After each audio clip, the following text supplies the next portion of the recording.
In this mockumentary, SpongeBob lives above ground like all Hollywood superstars. Afraid that SpongeBob is becoming old news, his boss runs a contest called Spend a Day with SpongeBob.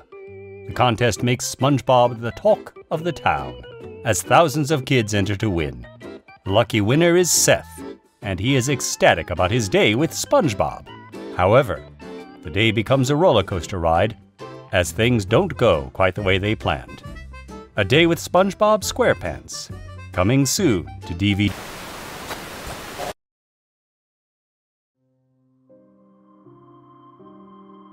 This is the official description for a film titled A Day with SpongeBob SquarePants. Upon first glance, one might write this off as a simple film concept that Nickelodeon scrapped early in development. Tons of ideas are announced and never made, with no real reason given as to why. However, this film is a little different. The history behind it is bizarre, and it becomes even more so when you realize that, despite being centered around SpongeBob, this film had nothing to do with Nickelodeon. What is this film? How did it come to be? And does it truly exist? Join us as we dive in and take a look at the history of one of the most strangest pieces of lost media. This is the search for A Day with SpongeBob SquarePants.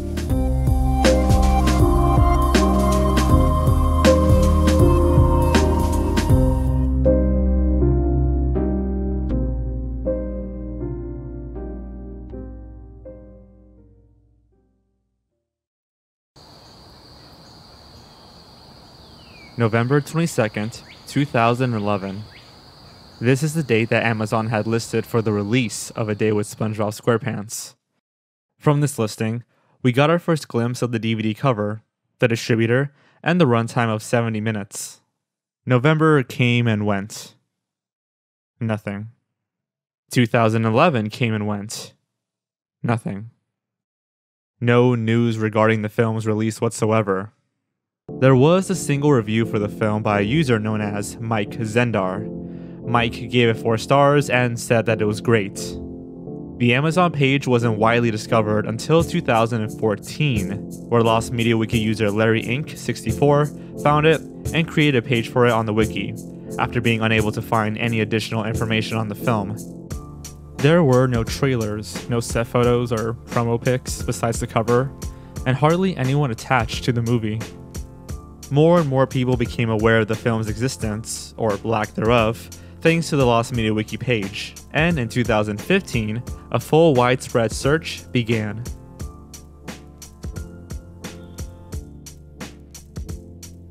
As with any good mystery, it spread across the internet like wildfire.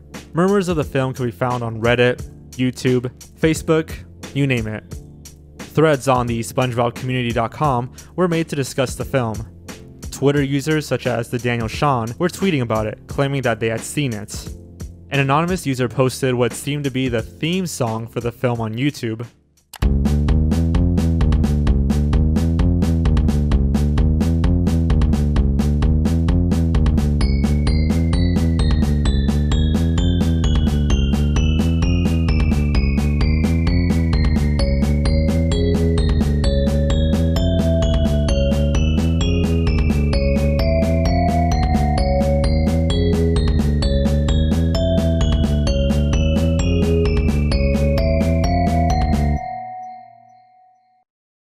Then 4chan happened. Just like any mystery that 4chan becomes interested in, the detective work they performed was monumental in the search. Through their sleuthing, Anons were able to find the QR code for the film, as well as the origin of the stock image of the boy on the DVD cover. It also turns out that these quotes are from people in magazines that don't even exist. Following these discoveries, they were able to determine that the publisher of the film, Inavision Films, wasn't even a real company. It was actually Regal Films, using one of their many different names. Regal Films is a production company that produces and acquires movies, such as Steve Jobs' Consciously Genius, Taylor Swift, American Beauty, and of course, A Day with SpongeBob SquarePants. After more fake reviews were posted on Amazon, they began contacting the users that left them, leading to a discovery that the Regal Films headquarters is supposedly in a food court in the back of a mall. On top of all of that, it's discovered that a Trojan virus exists on their official website, leading many to become skeptical of the film company. I mean, they were using fake names, their headquarters was in a mall, and their website had a virus. What exactly is going on? Soon, an employee of Hastings, a retail chain that sold books, music, movies, and video games, posted a thread that the film was in their database, but only for employees and not for the public. So he ordered it, and said it would arrive within 2 weeks.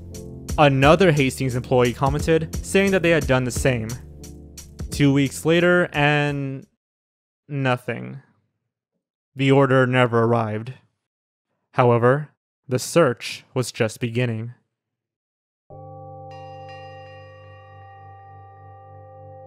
On August 20th, 2015, a user posted on 4chan claiming to have worked for Regal Films in 2012. The user said, I worked for Regal Films up until 2012.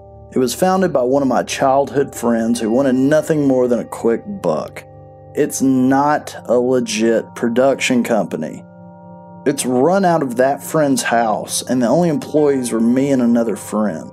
Pretty much equal to a bootlegging ring, though not totally illegal. Though it is true that we made many DVDs that were simply slideshows, we also got our hands on a few semi-major productions that the studios wanted nothing to do with. A Day with SpongeBob was made by Viacom without involvement from any of the regular SpongeBob crew after the success of the SpongeBob SquarePants movie.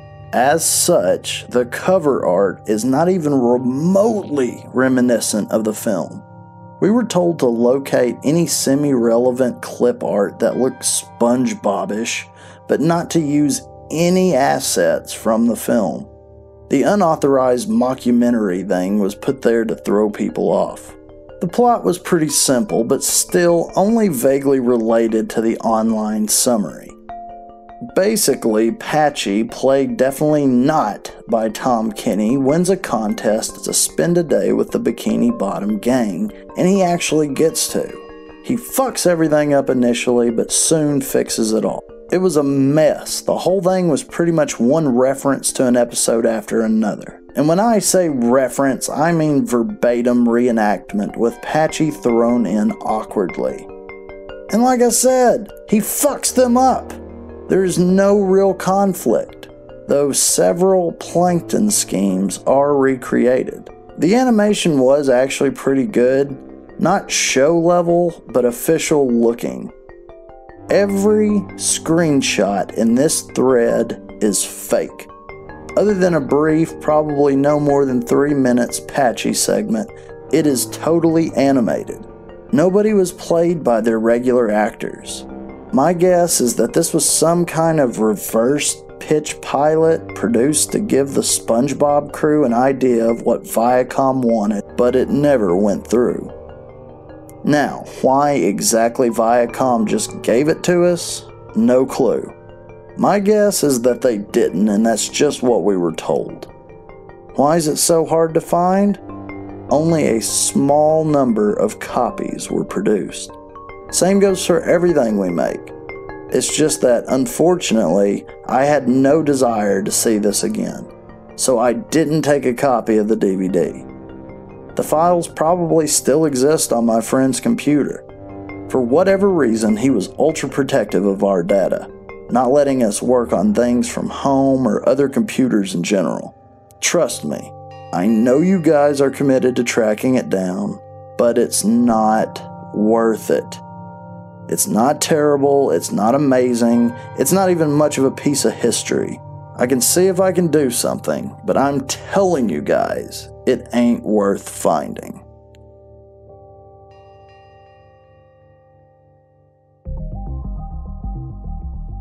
At this point, many of the people on Twitter claiming to have seen the film came forward admitting that they were lying.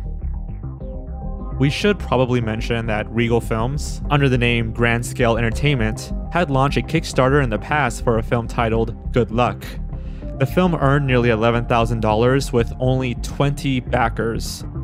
That is almost unheard of and incredibly suspicious. 2 people attached to the film were named Jason Boritz and Lorenzo Hawley. It is soon discovered that both Jason and Lorenzo are real people. However, other Regal employees, such as Victor Loren, who was supposedly the producer for Taylor Swift American Beauty, are either fake or lack any real internet presence.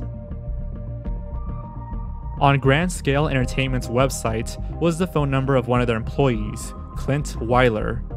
However, the phone number led to a company called MVD, a music and movie firm that distributed many of Regal's films. Apparently, Weiler didn't know that his number was even on their site. Through some emails, it's revealed that A Day with SpongeBob SquarePants never finished production, and that some promo copies may exist. One member of 4chan travels to the MVD offices, only to find it completely empty. A YouTube account under the name A Day with SpongeBob decided to call MVD. Thank you for calling the MVD Entertainment Group. MVD has moved to a new location. We are now at... Please update your billing and shipping addresses. If you know the extension of the party you would like to reach, please enter it now. Press 2 for the office, press 3 for the warehouse, or press 9 for a company directory.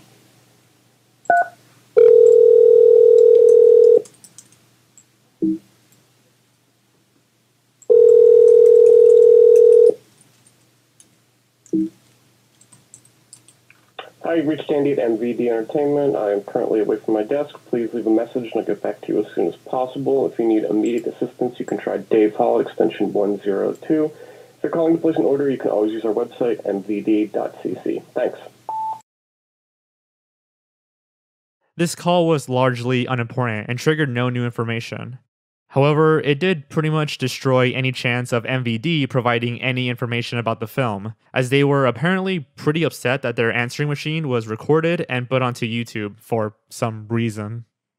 Things were becoming very suspicious, and they were about to get even more so. After digging deeper and deeper, more information is found about this supposed Lorenzo Hawley. It's discovered that he co-founded two companies called Foy Foods and Yay Organics, which all share the same address as Regal Films. Contact was made over Instagram with an employee at Yay Organics named Natalie by a user named Obscurus Doom. The two made small talk at first, talking about wheatgrass, the primary trait of Yay Organics, before getting into the meat of the conversation. He asks her if she knows Lorenzo Hawley, and she does. He then asks her to relay a message to him regarding his past in the film industry. When Natalie came back after speaking with Lorenzo, she tells Obscurus Doom that Lorenzo said for him to never speak to her again. The former Hastings employee discovers the phone number for Lorenzo's home address, only to find that it's been disconnected. From this point on, a Skype group was founded to direct all their sleuthing efforts into one location, increasing productivity. Records are soon uncovered that show the business license for Regal Films was owned by Lorenzo Hawley. A few actors and supervisors who are listed to have worked at Regal Films in the past are contacted through Facebook and Tumblr, after finding their names in the credits of films made by Regal. Many of them responded with confusion to the mention of Regal, while others exclaimed that they had nothing to do with the company, and then hung up abruptly. On a social media platform for filmmakers called Stage 32, a page for a Regal employee named Riley T. Markowitz is discovered. It is believed that Riley is an alias for Lorenzo, as many of the comments on the page refer to him as Lorenzo instead of Riley. One comment from Lorenzo is in response to a user asking where they can send their film if they're interested in Regal distributing it. The address that Lorenzo provides is traced to a property that was found to be a massage parlor that provides sexual acts. Many of the numbers that users attempted to contact for more information on Lorenzo and Regal are found to be disconnected as well. Obscurus Doom was able to make contact with Jason Boritz, who was connected to the Good Luck Kickstarter, but without any context for the call, Jason screamed and cursed at Obscurus, telling him to never contact him again. Then, new ground was broken. In 2016, the YouTube channel Ongoing Mysteries was able to make contact with Lorenzo Hawley, thanks to a troll Skype account claiming to be associated with Foy Foods.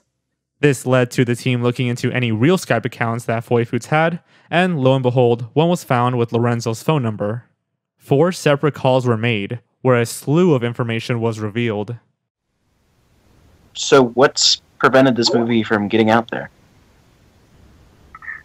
Well, the movie was out for a short period of time. However, we decided to retract it, and we're thinking about releasing it later this year. A better version of it. But that may be through GoFundMe or crowdfund or some sort of crowdfunding. And there have been like allegations of like Trojan viruses on your website or something. What was that about? On Trojan on the website, I don't know. Like, I didn't hear. This is the first time I'm hearing anything about that. I haven't heard anything about a Trojan virus on the website.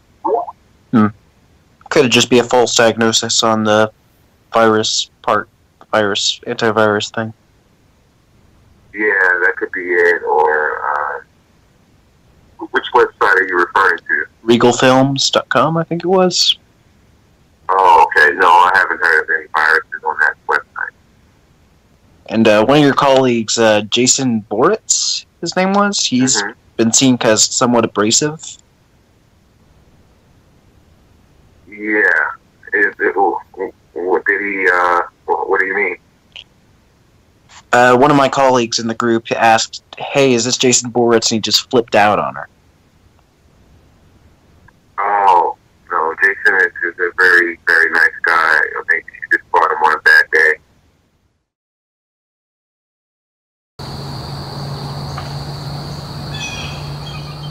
In September of 2016, the Kickstarter would officially launch to continue the film. It will be live action with a goal of $15,000. Despite the shady dealings of Regal and its related companies, it seems like this mystery was finally going to be put to rest. The Kickstarter would launch, and we'd learn everything we need to know about the film. Right? Well, September came and went. Nothing.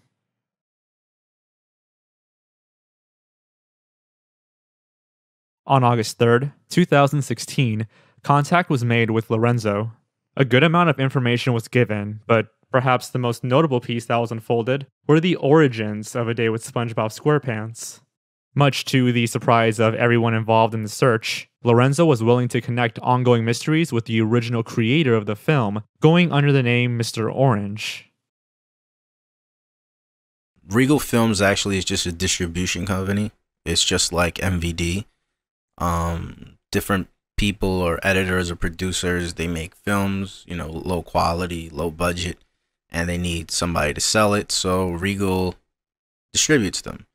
Of course, as everybody knows, the DVD business is pretty much done. I mean, some people still do buy DVDs, but for the most part, everybody's pretty much moved on. I mean, it was a long time ago. I don't know what anybody else is doing now. They probably, you know, they might even be in distribution or the film business in general, but Lorenzo Holly actually moved on to, you know, do the business side of Foy Foods, and then later on, Yeah Organics. The reason all those addresses pop out and there's nothing there is because my assumption is they haven't been making that much money anymore, you know, since DVD sales are been down, you know, for the last, I don't know how many years. So they had to minimize and relocate and basically let go a lot of the people that were affiliated with the company that were working, because they probably couldn't afford to pay the majority of the people in the company anymore. But anyway, back to A Day with SpongeBob. So I had an idea for a film. I wanted to do something that was for kids and adults. It was funny, but at the same time had some heartfelt moments and somewhat of a message, you know, kind of like the movies I used to watch growing up, like a John Hughes film of some sort.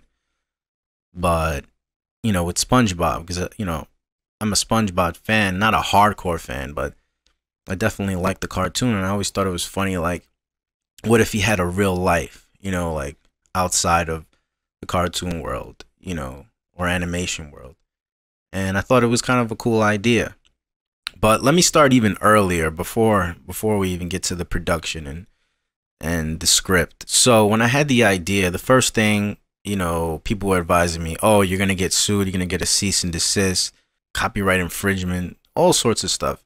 How can I put this film out without getting into any trouble? So I called a lawyer, and then I retained, their services, and they told me, okay, you can't use anything. It has to somewhat be of a parody. That way you don't get sued. You can't use him. I think the drawing of him, you could use a suit. It has to be somewhat where you're making fun of him. And if it's live action, even better. And state on the, the actual artwork that it's unauthorized, which is, stuff that I already kind of knew.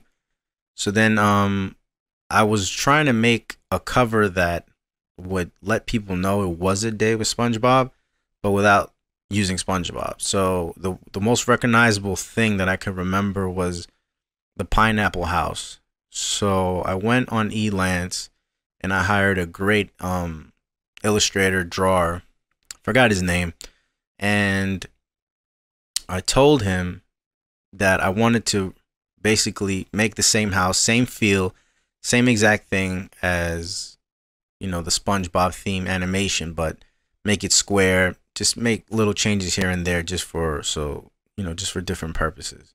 We didn't do casting, we didn't do anything. Like, we're in the process of just getting, the script was done, it had to be redeveloped, and we needed some money to get the film going. So we didn't have any characters, so I had to somewhat use. So then I went to Shutterstock, and I found that image. It looked cool, so I put it on there just for temporary. Mind you, I was making this cover to show producers and distributors that that this could potentially be something. The quotes and everything that's on there. Like I said, this was just supposed to be for distributors and producers' eyes only. This wasn't supposed to be for everybody. As far as it being on Amazon and getting pre-orders, the interest was there, but the film wasn't even, completed. We worked on a couple of trailers. I mean, I would have to find but it wasn't like what we actually were supposed to film.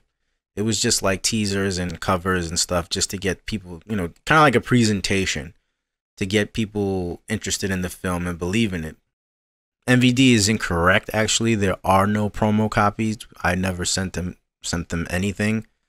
A couple of people have seen different things, but there's nothing that anybody has. So if you're looking for anything that has anything to do with a day with SpongeBob, it doesn't exist.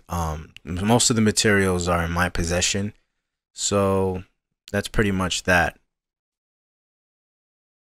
Mr. Orange still fully intends on releasing A Day with SpongeBob SquarePants someday.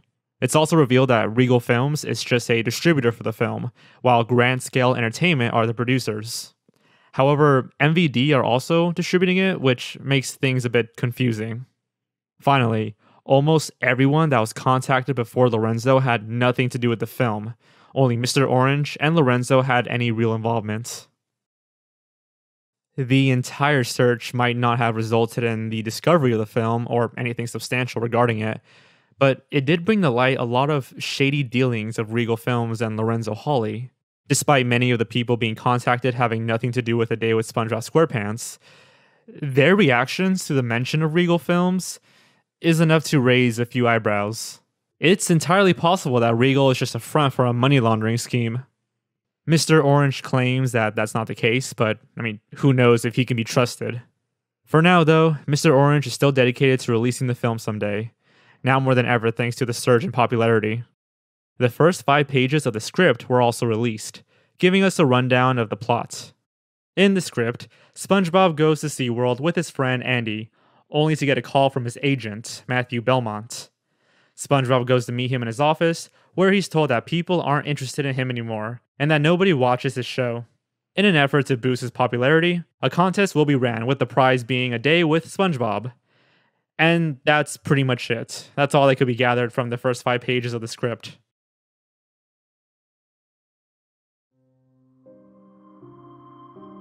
So, What now? I'm afraid there's no real resolution. The film was simply never made to the best of our knowledge, but it's more than that. Obviously, the Kickstarter never launched. Regal Films, Grand Scale Entertainment, and Foy Foods all had their websites closed. Nobody is even sure if Mr. Orange had anything to do with the day with SpongeBob SquarePants. He was simply referred to as the original creator by Lorenzo. As most of the people involved in the search team have long moved on, and no new information regarding Regal Films or A Day with SpongeBob SquarePants has been uncovered, it's unlikely that this lost film will ever see the light of day.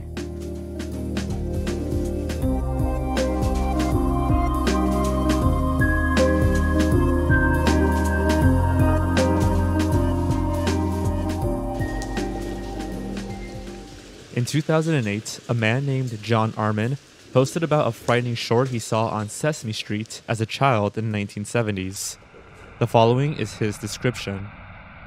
It begins with a little girl with frizzy hair. I want to say she's a black girl. She's sitting on her bed in a horrible old house. The cartoon's in black and white. Again, I think. As she starts to look closely at the cracks in her wall, she makes out shapes. And one of these, a camel, comes to life, and it's very nice. She climbs aboard, and this camel takes her for a ride, meeting different crack animals. There's a monkey who's very happy to see her and says, good day, I'm glad you came my way." She also sees a crack-formed bird, and finally, the music changes, and they meet the twisted figure. Some remember it calling itself Crack Master or King of Cracks. I simply remember it being the Crack Monster. It yells and crumbles, leaving bricks behind. Eventually, the girl returns to her bed, realizing it was all just her imagination.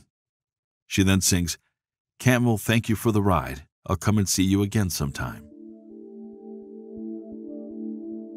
Several decades later, this short would become one of the most infamous and mysterious pieces of lost media. No one knows who made it, no one knows who found it, and for a long time, no one knew if it even existed. This is The Search for Cracks.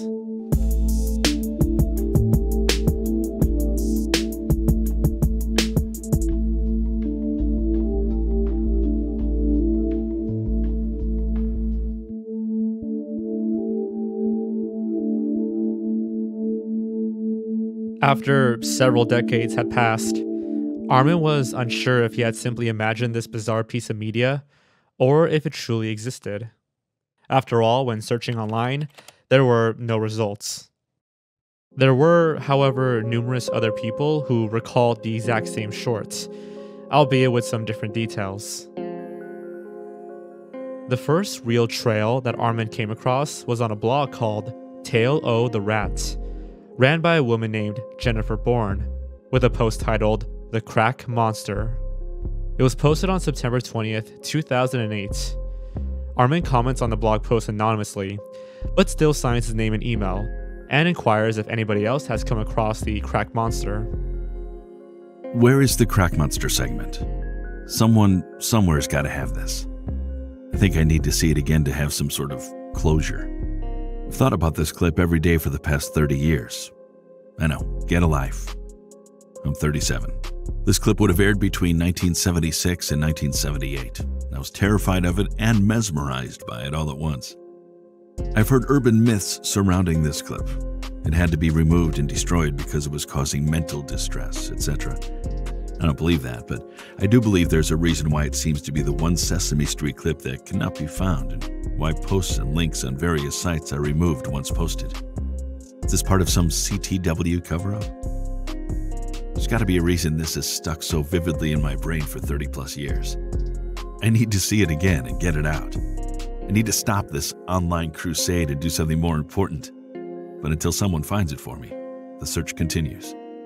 Someone, please put me out of my misery. Feel free to email me directly. John. Unfortunately, not many people had VCRs at the time of its alleged airing, and there were doubts that Sesame Street had archives of their older material. Still, Armin remained determined. He and Bourne began to converse, and soon, a few other anonymous members began to chime in about their experience with the Crack Monster, and it became more and more evident that this short truly does exist.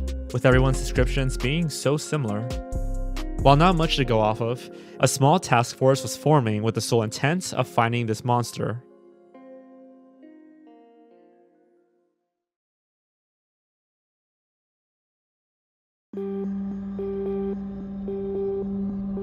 In 2008, several clips of Sesame Street were being uploaded to YouTube, yet the Crack Master remained missing.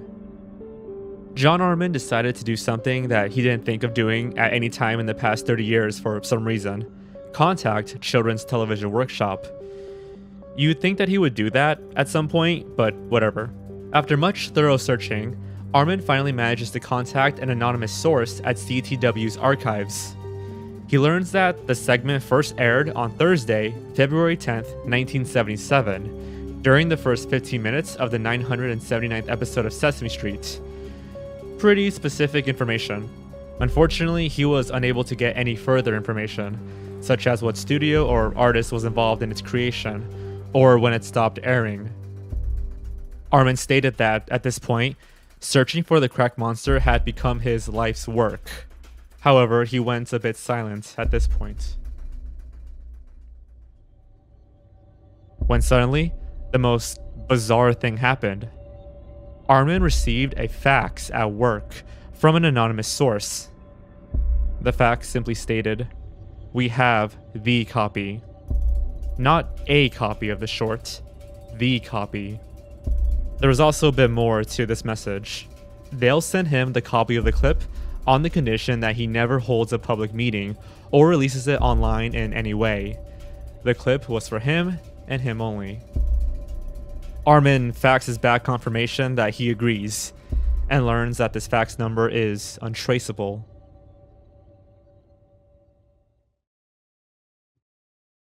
Six months pass by, and suddenly, Armin finds a DVD in his mailbox. Alongside the disc was a note that said, "We trust this completes your search." What's also weird is that it was delivered on a Sunday, the one day of the week that there's no mail delivery. Additionally, there was no return address on the package, nor any sort of stamp, meaning that whoever sent him this disc did it personally. After popping in the disc, a Bert and Ernie segment played out before fading into the short that eluded him for 3 decades. The Crack Monster.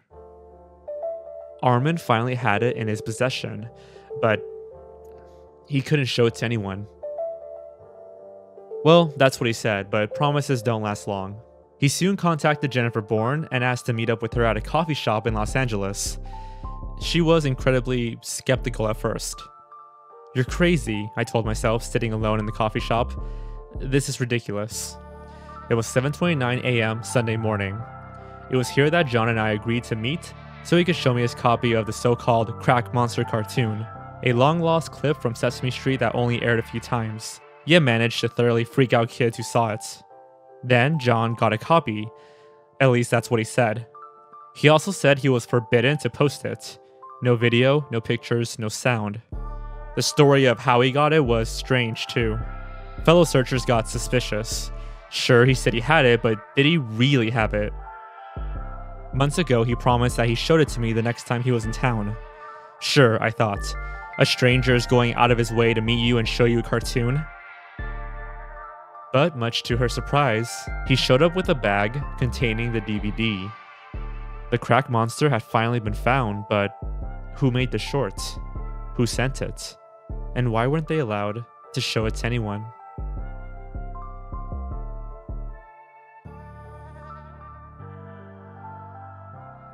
The Crack Monster segment was both found and lost at the same time. Armin had it in his possession, but he couldn't share it, so now what? Well, after hearing about what went down, Lost Media Wiki founder Daikate decided to try and figure out the truth of the Crack Monster himself.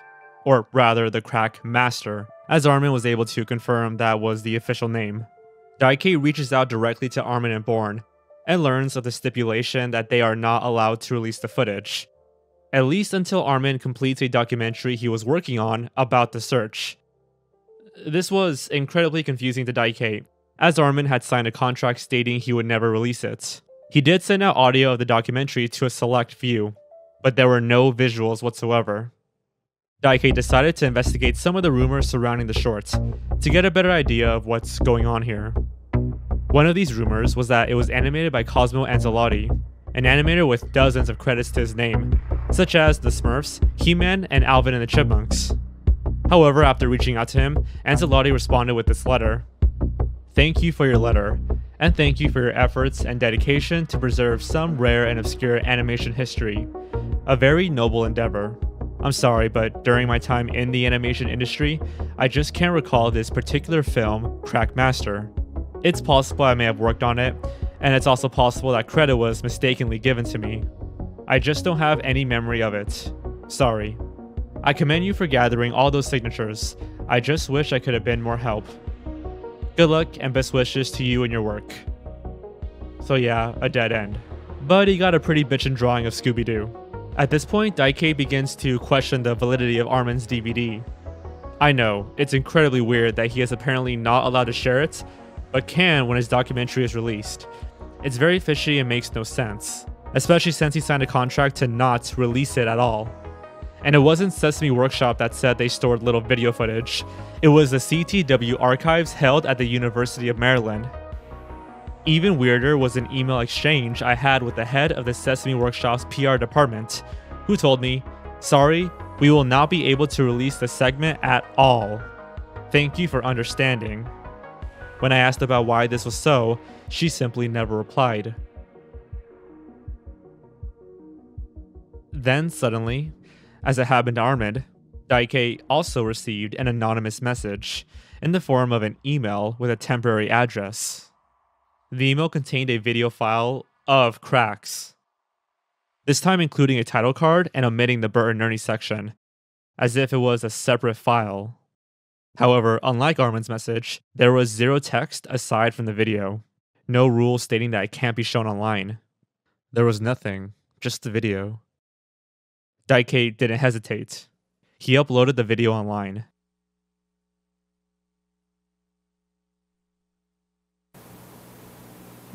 While laying in her bed, the cracks overhead more and more looked like a camel. "Today's a rainy day and I can't go out and play. Would you take me for a ride, camel?" Said the camel crack, "Climb upon my back." And right through the wall they did go. When out they came again, they were standing by Crack Hen. "Hello to you, Miss Hen, meet my friend." Then went the three to wall where Crack Monkey lived, close by the attic door. "Good day, good day, good day, I'm glad you came my way. And how has everybody been?" "We've all been fine, meet a new friend of mine. She has come to meet crack creatures here." "And this is all of you?" "Yes, now that you're here too." "But perhaps not so," said Monkey Crack. "At night behind the door, I think I've heard one more." "Then let us all go make a new crack friend." So they happily skipped into where they'd never been, and in corner found a giant crack. "Who are you?" they said. The crack just growled instead and made himself look very big and mean. He said, "I am Crack Master."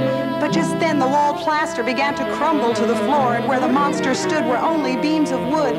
He destroyed himself trying to be mean. Went each creature to his wall, and each knowing all was well where each crack lived. "Camel, thank you for the ride. The rain has stopped outside. We'll go and see the cracks again someday."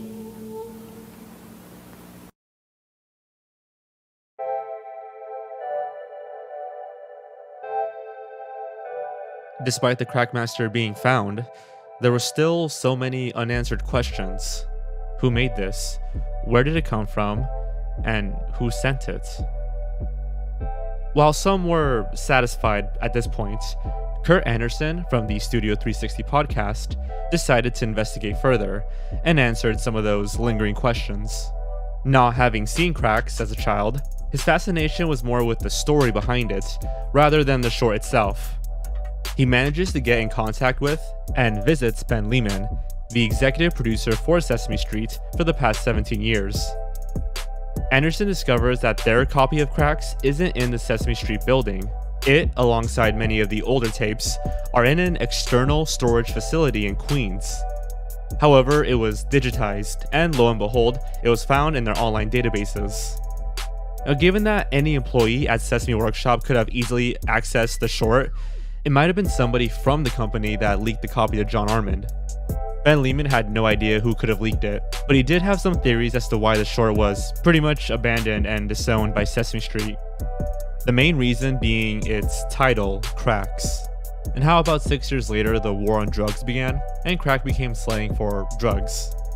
The producers most likely didn't want their child-friendly series to be associated with drugs in any way, which is pretty interesting given that now Sesame Street has a Muppet that teaches children about drug addiction and substance abuse.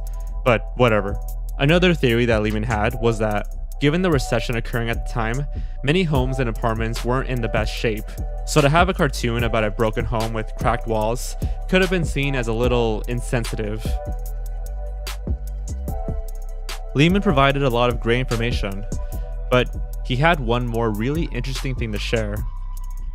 He discovered that the short was created by P Imagination, a studio that he had never heard of, nor yielded any results when searching through Google.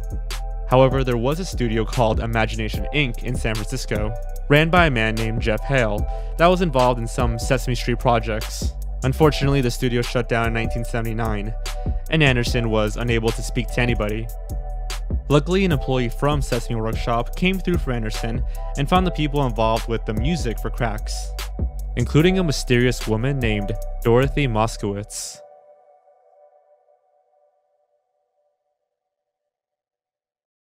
Kurt Anderson was able to find this mysterious woman through Facebook, and after a few messages back and forth, she agreed to speak with him on the phone. Listen closely, she might sound familiar. Hi there. Let me lower the volume now. Hold on a second. Recognize her voice? Well, this might help.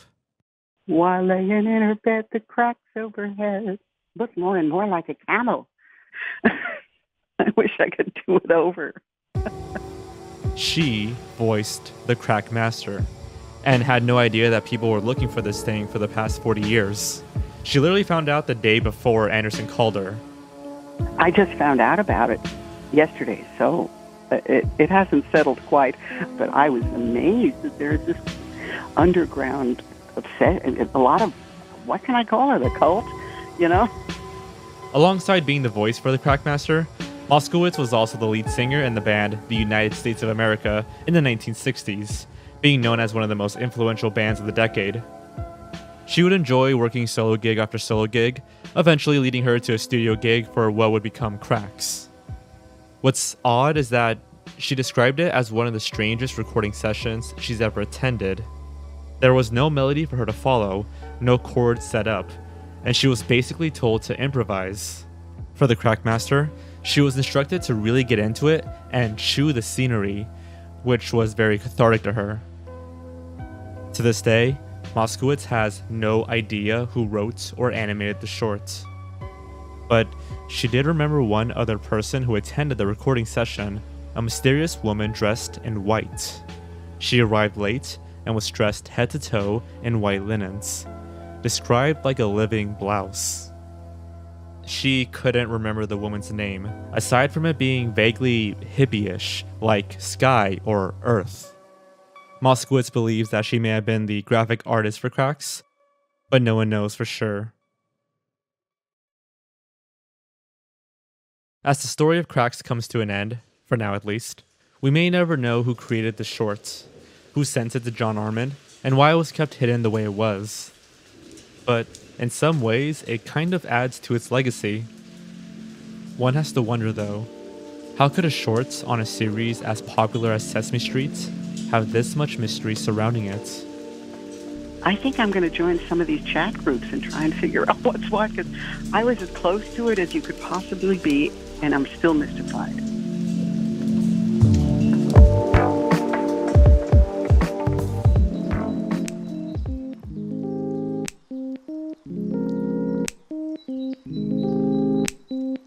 A few months ago, I talked about an obscure missing kids show known as the Pink Morning Cartoon.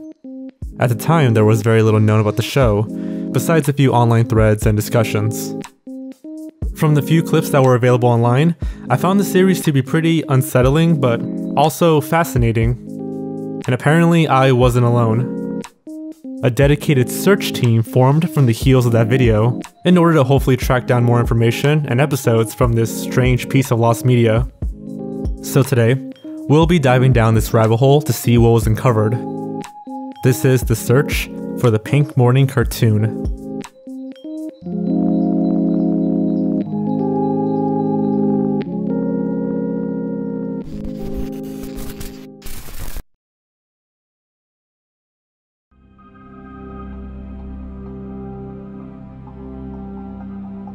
Before we move forward, I'd like to thank the PMC search team for compiling this information for me.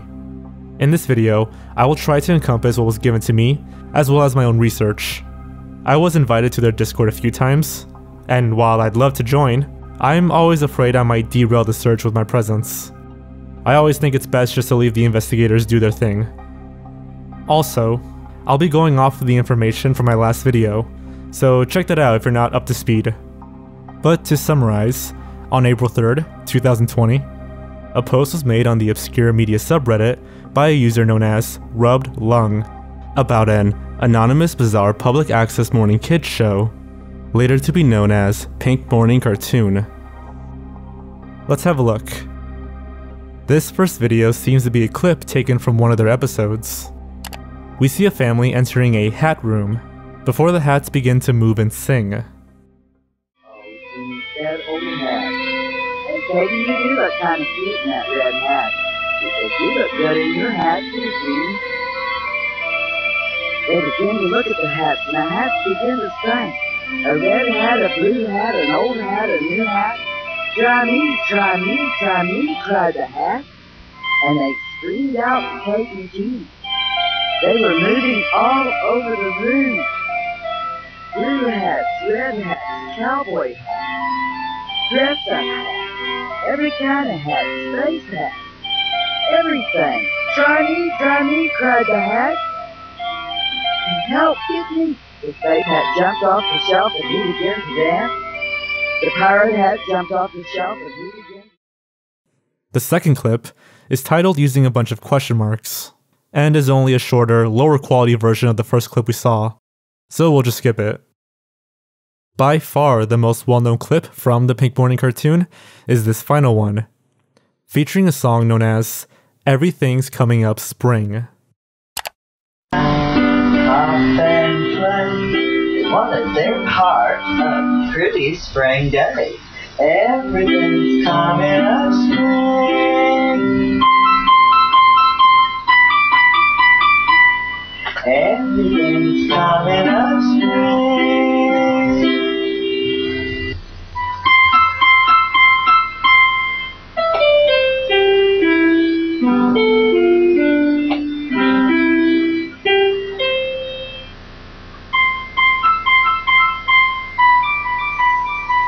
Everything's coming up spring. Yes, everything's coming up spring.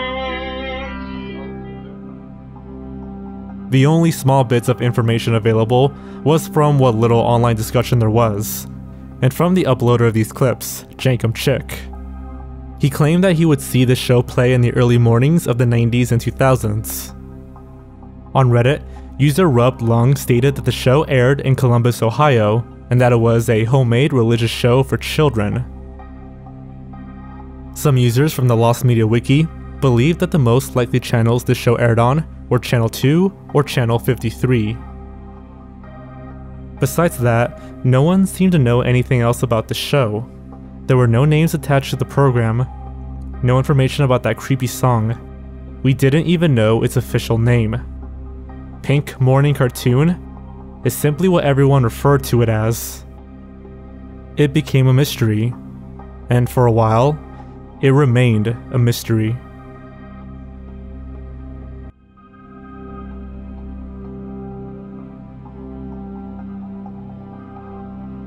Clearly, these clips are pretty unsettling, but also somewhat fascinating, and I wasn't alone on thinking that.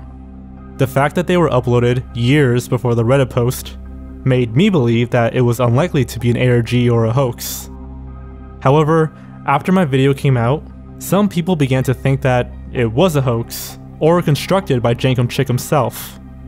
I thought that could be a possibility, given that the fade in and fade out transitions seemed odd for a video that was supposedly not edited. Furthermore, others question how Jankum Chick obtained this footage. He claimed that it was on an old VHS tape that he had, but how exactly? Were all 3 separate clips on a single VHS tape? Or was it originally one episode that Jankum did edit into 3 separate clips? Or perhaps they were from 3 separate VHS tapes? No one really knew. Others thought the VHS static and poor quality were manufactured or edited in. Finally, there were inconsistencies within these tapes that others began to take note of. How is it that Jankum Chick had 2 versions of the hat room scene, one with better quality than the other? Also, some of the transitions and scenes didn't match up, and even the audio was slightly off. Regardless, people began searching for more information about Pink Morning Cartoon, and much to my surprise, a lot was uncovered.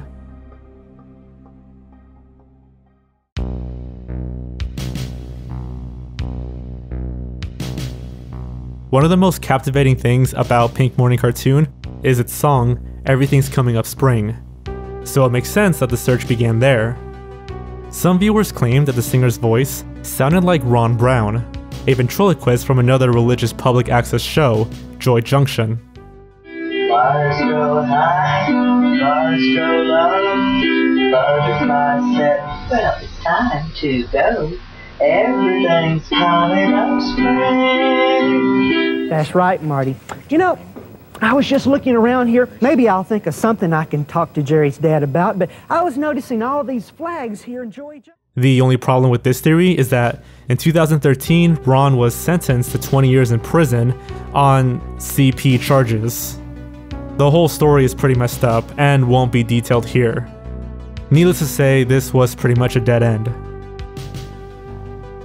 A YouTube channel called The Inspector posted this comment on the Everything's Coming Up Spring video.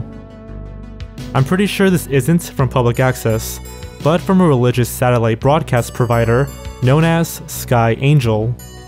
They're defunct now, but they had been going since 1996, and I grew up with all these really obscure, low-budget Christian shows they aired. This was likely one of them.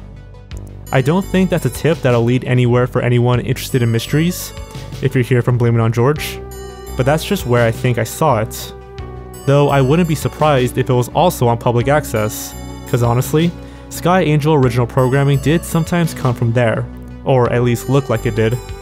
Try as I might, it's almost impossible to find most segments, especially from their kids channel. I'm shocked whenever I find anything at all that's been preserved. Later on, a 2002 promo for Sky Angel was found, and it contained a brief image of what appeared to be a show for children. Some wondered if this was perhaps taken from Pink Morning Cartoon. Sky Angel operated a channel known as KTV, or Kids and Teen TV, so it made for a good starting point in the search. By looking through KTV's schedule at around the time Pink Morning Cartoon would have supposedly aired, a show known as Critter Time was found. Critter Time aired in the early mornings on KTV, and could explain all the animals seen in the Everything's Coming Up Spring video. However, searchers were also able to dig up the show's description, and it reads, for ages 4 to 11, Jenny K takes children on adventures to visit exotic animals. Also features segments on caring for house pets. This didn't seem to match up with the house room clip. There didn't appear to be a character named Jenny, and there was next to nothing about how to care for house pets. In fact, after looking through their archives, none of their shows had a description that matched Pink Morning Cartoon. So Sky Angel was quickly ruled out.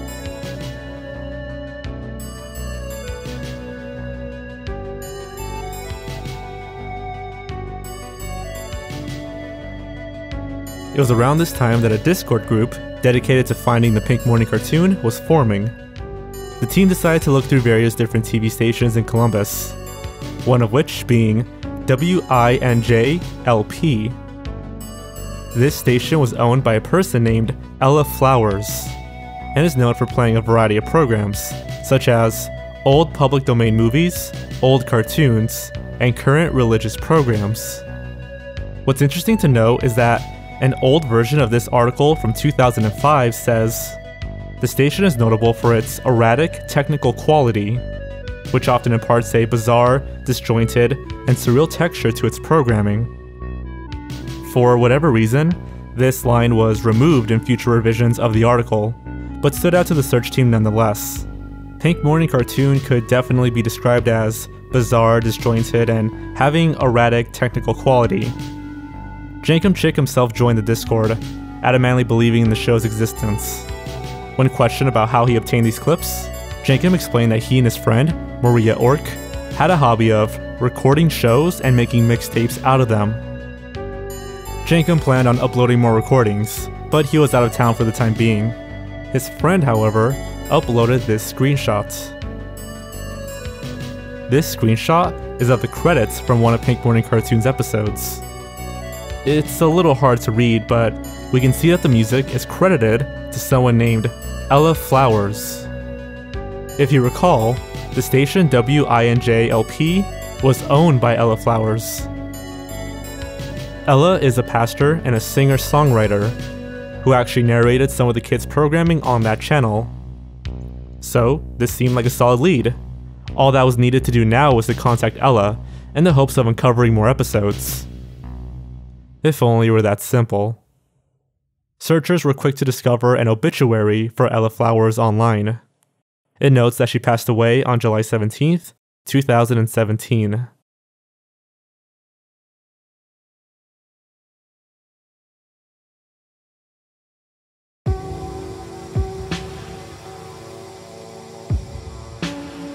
As previously stated, one of the stations Ella owned was WINJ-LP, so perhaps looking through it would be our best bet. By searching through WINJ-LP's schedule at around the date and time Pink Morning Cartoon would have aired, a cartoon known as Kids Fun Festival stood out. With this discovery, one of the admins from the Discord team was able to find an archived Columbus Dispatch article from 1999.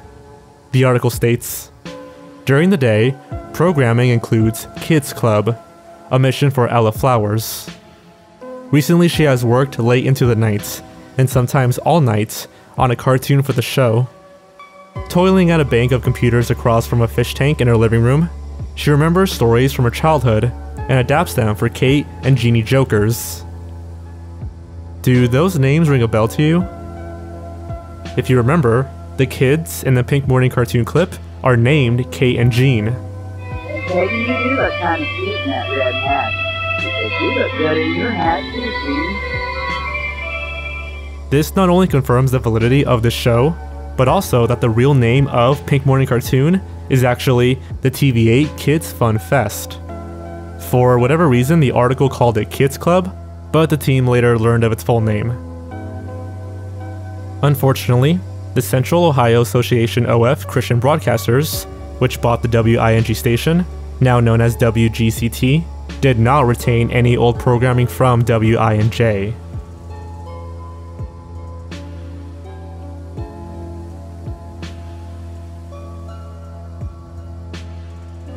Despite another dead end, the search was at an all-time high. Through Ella's obituary and the archived Columbus Dispatch article, more leads and contact information was gathered. It seemed like more episodes of the TV8's Kids Fun Festival was close to being found. Contact was made with Ella Flowers' daughter, Angela Francis. After being shown the Everyday's Coming Up Spring video, Angela said, "Yes, that was my mom. Do you know any others? This is wonderful." After being asked if there were any more recordings available, she replied, "They've been missing ever since my mother passed. But thank you, it means so much. My mother wrote and did the animation for these as well as the editing. It was called the TV8 Kids Fun Fest. Unknown amount of episodes. My mom worked constantly on these. My aunt hosted the show. Kids loved it." Moreover, an interview was conducted with Ellis's granddaughter, Samantha, who joined the Discord server. The interview is quite long, so I'll be showing the most important bits here. Do you think it's likely tapes exist? They definitely do. She had many shelves full of tapes. I know of 10 different ones off the top of my head. My favorite one she kept making for me was The Adventures of Kate and Jean Joker. You have no idea how far we've searched for this thing. Do you know where the tapes are? Unfortunately, when I talked to my mom about an hour ago, she said they were stolen by a cousin who was planning on selling them, and then got trashed and possibly destroyed out of spite by said cousin. They were her pride and joy, and that was a big hurt. Is there a way there's a backup? Well, it was the 90s, and I'm pretty sure it would have been on a floppy disk with the original designs and such. And the VHS, that's it. Do you know the cousin who stole the tapes? Yes, but no one has talked to him in a while. I'm not even sure if anyone knows where he is. Do you remember any of Ella's other shows? All I can remember was The Adventures of Kate and Jean Joker. That was my favorite of hers, and I know she made at least 4 or 5 different shorts of full stories of them. Throughout their conversation, it was clear that the searchers wanted to remain as respectful as possible to Ella's memory. Are you surprised of the major attention towards your grandmother and her show? Yes. You know when you're a kid and you kinda don't expect these things? I just remember as a kid sitting there with her, watching her make them, and laughing and having fun. And now to see this as a big thing, and see how people are responding towards her various works, brings me a lot of joy. I just wish she were here to see this herself. It's nice to see her memory carried on.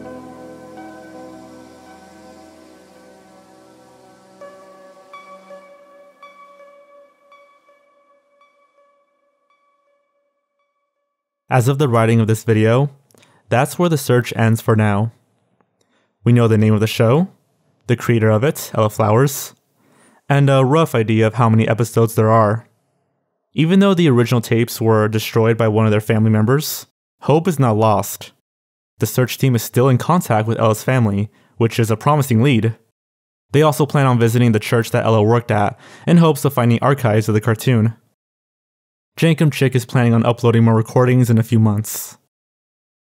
The Columbus Dispatch article does mention a Christmas special featuring a dancing snowman. This is the only other episode the team knows anything about.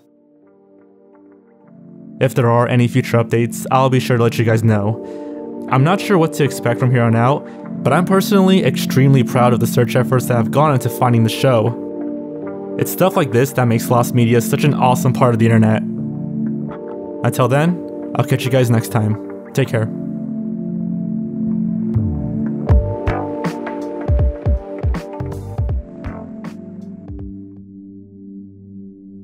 If you grew up with the earlier years of YouTube, then you may remember a small fad called creepypastas. They were online horror stories spread across the internet, and at the time were incredibly popular on YouTube. Nowadays, they've mostly fallen out of favor and have faded to internet history. That is, except for Jeff the Killer, the story of a 13-year-old murderer with a severely disfigured face. The character has been revived into relevancy, not due to his story, but the image accompanying the story. For the past several years, people have been trying to find where exactly this image came from. The search has been long and arduous, and I'm far from the first to have talked about it. Let's start with the basics. The Creepypasta Wiki states that the story originated in 2011. We all know how it goes. Jeff and his family moved to a new town, where he and his brother get terrorized by local bullies. During one of these attacks, Jeff gets acid on his face and then gets lit on fire, causing him to go insane and giving birth to his iconic look. He carves a smile in his mouth, kills his family, and goes on a murder spree. The character of Jeff has gone on to become the face of the creepypasta community. Various spin-offs, sequels, and fan-made projects have been made due to the story's popularity.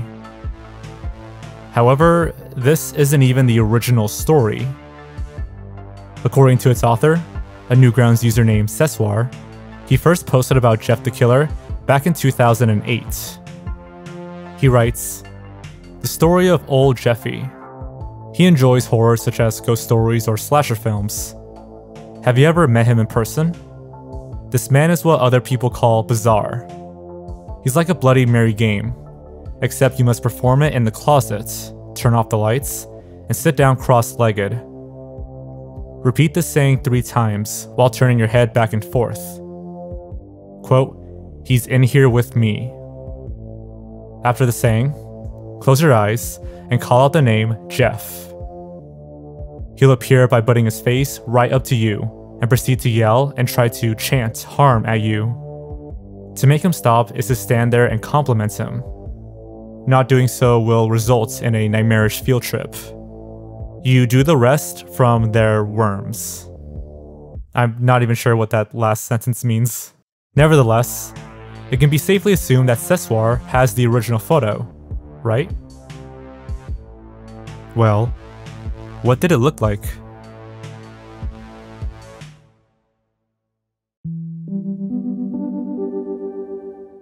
When the internet began investigating this mystery, plenty of early leads were considered.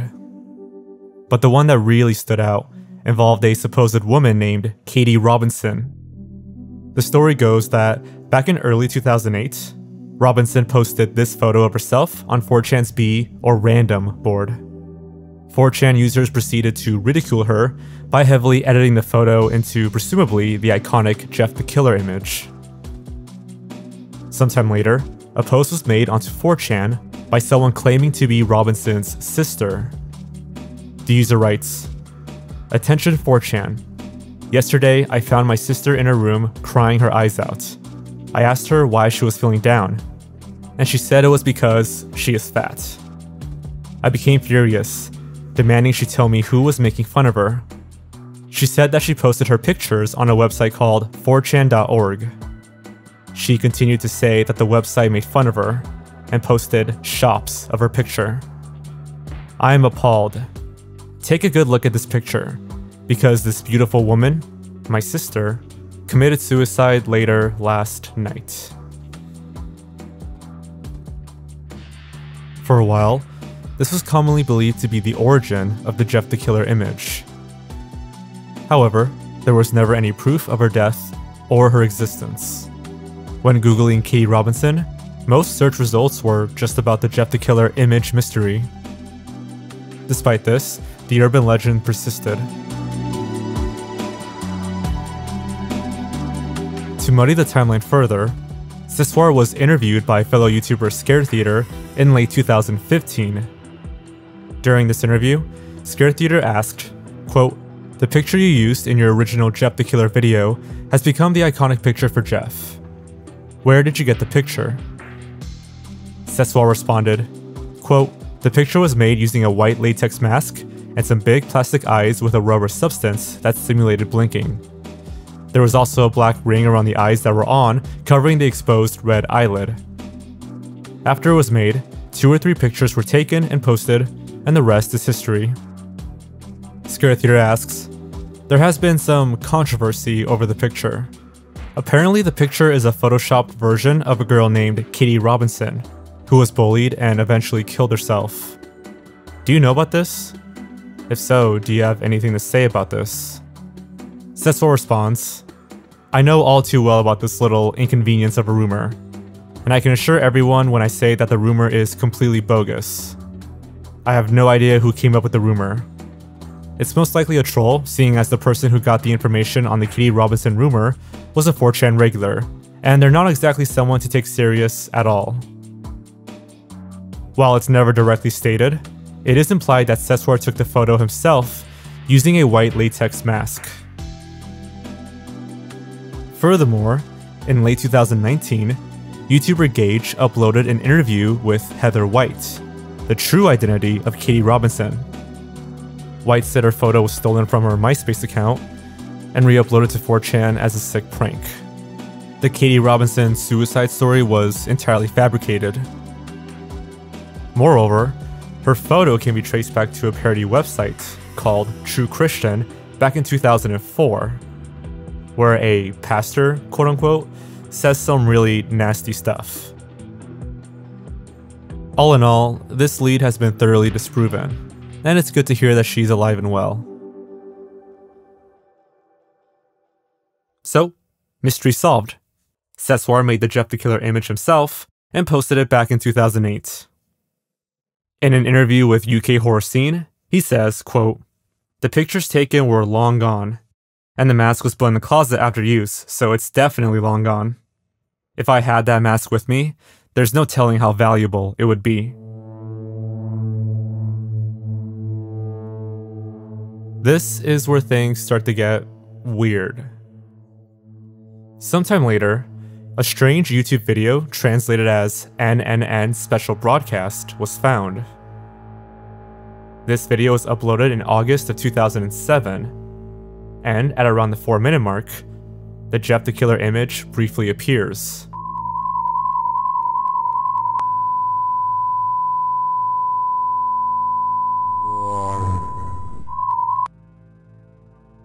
At the time, this was the earliest known instance of the image appearing online, predating Seswar's story. Now, the NNN Special Broadcast is actually an urban legend in Japan. The story goes that, late one night, a Japanese citizen turned on the TV only to find nothing but static. Suddenly, colored bars appeared on screen, followed by an image of some kind of factory and a scrolling list of names. This went on for several minutes, before ending with text, saying something along the lines of, "This is towards the future," or "These are tomorrow's victims." The broadcast would suddenly end, and static resumed. Our video accurately follows the myth, and even throws in some spooky imagery and music for show. But it's merely a fan-made recreation, obviously inspired by the legend. In the end, there's even text saying so, and that all the names were fictional. Regardless of the video's backstory, it reignited the search for the original Jeff the Killer image. Furthermore, this was the first instance of the image potentially being of Japanese origin.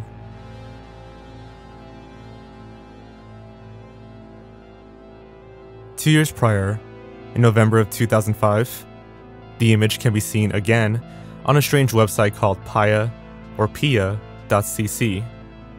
posted by a user named Mr. Omega Volt. This was found by 4chan Anon in 2018. What's peculiar about this specific image is that by looking at its EXIF data, some interesting details can be found. First, this image was made using Photoshop 6.0, which was released all the way back in 2000. So perhaps Jeff the Killer is a few years older, or whoever created the image simply used an older version of Photoshop. Second, it seems as if Jeff the Killer went by a different name at one point, Prettyface. Some wonder if this name derives from the famous Japanese urban legend, the Slipmouth Woman, the story of a woman whose mouth is slashed from ear to ear. She'll ask her victims if she's pretty, and depending on their response, she'll either kill them or let them free. So maybe Jeff has something to do with this legend, but this is pure speculation. Back to the website, searchers began to comb through it in search of any other leads, and found this. This is a second, earlier version of the image, posted by a user named Mr. Mulholland in September of 2005. It goes by the name White Powder 2. Compared to the first version, the eyes are completely different, the mouth isn't as distorted, and there are slightly fewer shadows on the face. Funny enough, a 5chan thread for the occult and paranormal has a broken link to an image called Prettyface, and by using the Wayback Machine, this link did in fact lead to this version of Jeff the Killer. Now, there are rumors floating around the internet of a third Jeff the Killer image that might predate the first two, but what that image looks like is up to debate.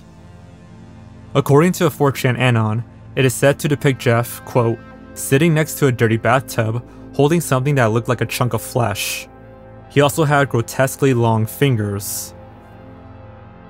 When asked, Seswar added that the, quote, third picture has been long gone out of my possession. I think the third picture was only posted once on some website back in 2005-ish? 2006? Not too sure. I would love to see that pic surface someday. I also recall there being black, sharp fingernails on the hands too. The injury did take place on both hands, but it was only superficial damage. Burned skin, red skin, so the hands are a little patchy looking due to the acid splashes on parts of the hands. To this day, no such image was ever found, and is largely considered a hoax by the search team. Then there's this. Known as Green Eye Jeff within the community, some have wondered if it predates the White Powder 2 version from the PIA.cc website. After some debate, it's generally considered to be a hoax, due to the blurriness of some of the details, especially around Green Eye Jeff's jawline. It looks like whoever made this image deliberately blacked out parts of his lower face and clothing. If the White Powder 2 image was made after Green Eye Jeff, then whoever made it must have been pretty good at sharpening the image and adding detail, I guess. As interest in the mystery garnered attention, a subreddit and a Discord server dedicated to the search were formed. Through their efforts, the team uncovered some peculiar findings. First, the Jeff the Killer image can be spotted again on various Japanese websites in August of 2005. This is currently the earliest known date. Furthermore, several online testimonies were gathered from people claiming to know about, or have even seen, the original image. Admittedly, Google Translate isn't the best, but let's try to take a look at some of them. On a Japanese LiveDoor blog, a user writes, quote, "I remember seeing the image before processing on 2chan from 2004 to 2005, but it was buried in the net." On a thread about internet urban legends, Jeff the Killer was, of course, brought up. A user writes, quote, "The original image of the last one is a do-up photo of an Asian woman with rough hair, loose teeth, and fat threads that I had seen long ago when the internet began to spread to the general public. Even if I searched for the original image, I couldn't find it at all. I wonder if anyone knows it." But most striking of all are the comments made by Mr. Mulholland, the same user who posted the White Powder 2 image on PIA.cc. The search team managed to track him down on Twitter to inquire about the image. And according to him, quote, "To put it simply, in mid-2005, a cropped image of a video of a middle-aged Asian woman appeared in Japan. At that point, her face was white. I edited a little in Photoshop to post to PIA.cc. I remember the woman in the video coming up to the camera. I remember watching the video only once, but unfortunately, I don't have it now. It also doesn't seem to exist on the internet. By the way, this image was posted on various bulletin boards as a surprise image. This image was going around as a Japanese meme back then.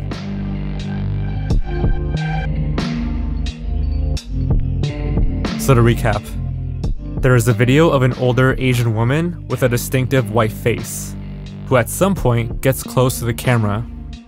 A screenshot from that video was taken and edited into an early version of Jeff the Killer. This image was spread across the early Japanese internet as a surprise image before making its way to our internet. And that's pretty much where the search currently is. Unfortunately, I don't have any answers to showcase here. Sorry. The team is mainly trying to find where this mysterious video, or at least the still of the Asian woman, is. If anyone watching recalls such a video or has any helpful information, let the team know or post a comment. I'm sure they would appreciate it.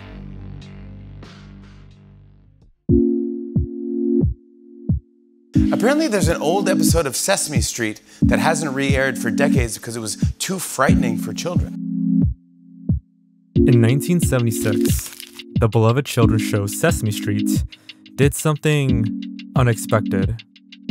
They released an episode that became so controversial that it has been shelved ever since. Its overwhelming backlash led to it being locked away and supposedly banned for over 40 years. But then, miraculously, in 2022, the episode mysteriously and quietly appeared online. And it wasn't a shoddy leak recorded from a phone. It was the entire episode. How did this happen? This is The Search for Sesame Street, episode 847.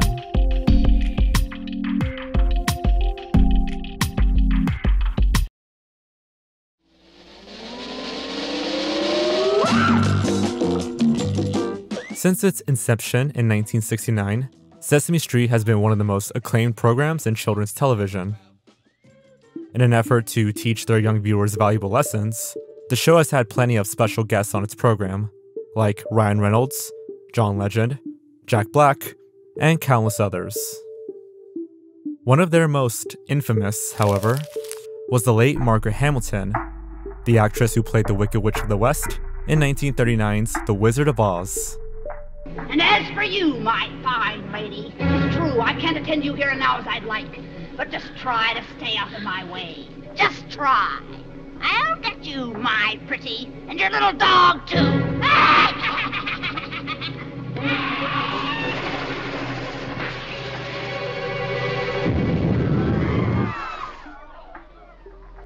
As a former kindergarten teacher herself, Hamilton agreed to appear as the witch for a 7th season episode. Quote, "I see no reason why learning shouldn't be fun, and Sesame Street demonstrates that it can be a very happy experience." So, after 30 years, Hamilton reprised her iconic role and paid a visit to Sesame Street. The episode aired on February 10th, 1976.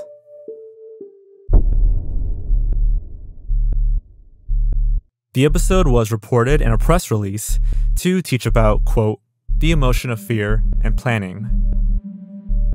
It starts with Hamilton as the Wicked Witch, losing her broom in Sesame Street. The broom falls in the hands of crew member David, who refuses to return it, fearing the havoc it might cause. The witch threatens to turn Big Bird into a feather duster and make it rain inside Hooper's store, but her threats are futile. The witch spends the rest of the episode trying to get her broom back, and even disguises herself as a regular old woman. At one point, Oscar the Grouch falls for her, and Big Bird grows to like her. By the end, she reclaims her broom and flies away, before humorously dropping it again.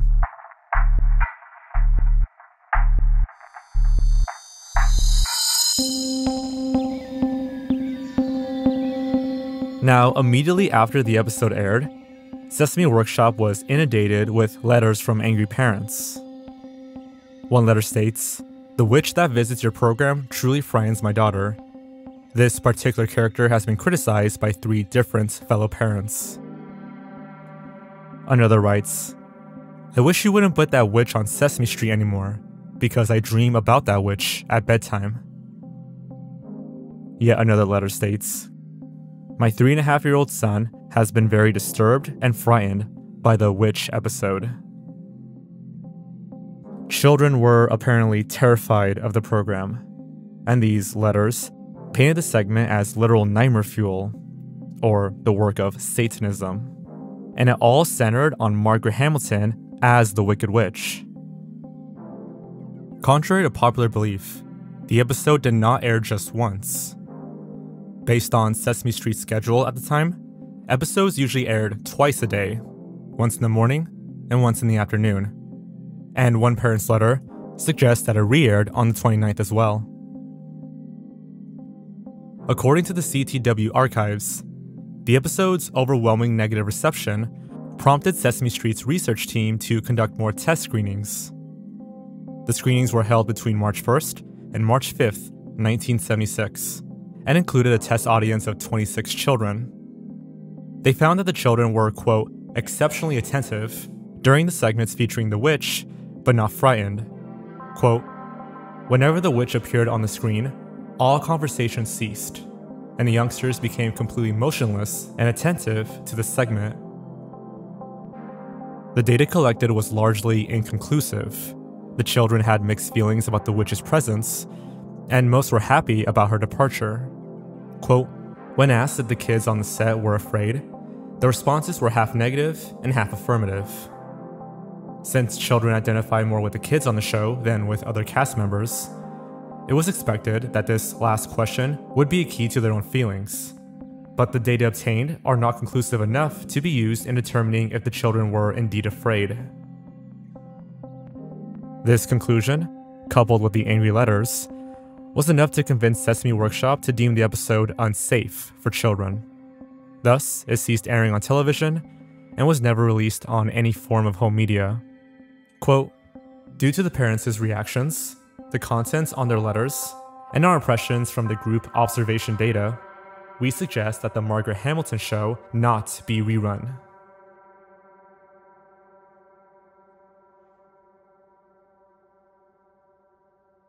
Hi, neighbor. We're going to have a treat today, a special treat, because a very fine actress is coming to visit our neighborhood. Her name is Margaret Hamilton. Here's a picture of her. Margaret Hamilton must have been devastated by the news, being an advocate for children's education herself. Around the same time, she appeared on 3 episodes of Mr. Rogers' Neighborhood. The third one, 1459, aired just 9 days after the Sesame Street incident. Fred Rogers invited Hamilton onto his program to discuss her role, and she even puts on her witch costume. Rogers wanted to show his young viewers that the witch was just pretend, and nothing to be afraid of. You know, witches are like make-believe. They're pretend. And when you see witches on television, or in the movies, or read about witches in books, they're always pretend. When you're growing up, it's an important thing to be able to tell the difference between what's pretend and what's real. Despite their efforts, the Sesame Street episode remained locked away after only a few airings. Margaret Hamilton continued acting and making guest appearances as the witch up until her death in 1985.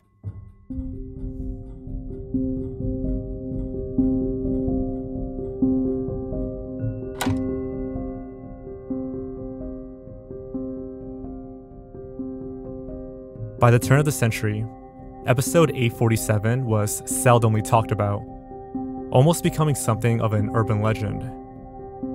There were a few early threads on the fan-made site Muppet Central, but they mainly consisted of people's questions and loose recollections of the episode. I need someone to set the record straight. Did Margaret Hamilton make a guest appearance on Sesame Street and reprise her role as some sort of wicked witch, like from The Wizard of Oz?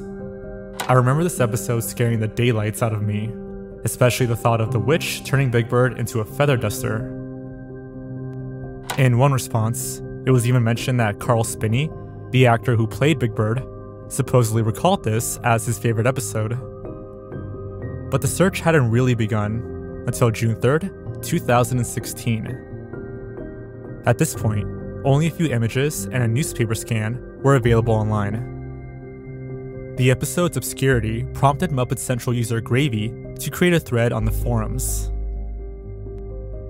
This whole thing started because I saw an Instagram post. It was like one of those like corny like Instagram pages that was like scary facts or something. And it was like, one time Sesame Street made an episode so scary they vowed never to show it again. And I was interested, so I looked it up and there was like almost nothing on it except like the Muppet Wiki page. So I was like, why isn't anybody, looking this up and stuff like that? So I made the thread, and my first post, I kind of overhyped it. I'm not gonna lie, but that was really like the start of the search. This thread inspired much discussion and speculation about the episode's whereabouts. Was it locked away for being too frightening? Or maybe was there a copyright issue concerning the Wicked Witch of the West? Perhaps Margaret Hamilton's estate prevented the episode's release. Whatever the reason, that did not stop user Blue Frackle from emailing Sesame Workshop directly, but he received, quote, no response. He believed Sesame Workshop feared that releasing the episode would tarnish its reputation, but this was just a guess. What we do know is that Gravy decided to contact Carol Spinney. A letter was sent, and the search continued. I was like trying to scavenge like every place, every person I could find, I could contact that, might have it. And I was like, this guy, he said it was his favorite episode, and who else, who better to contact? So obviously I decided to contact him. I went on those, like old fan mail websites where it shows you like the address of a celebrity that hasn't been updated since like the 2000s. And I tried my luck, and I sent it out, no response. So a couple months later, I tried to send it again. I'm pretty sure one of those times my letter got stolen. I have no clue why, but either way I didn't receive a response, and I just figured, after the second time, there was no point.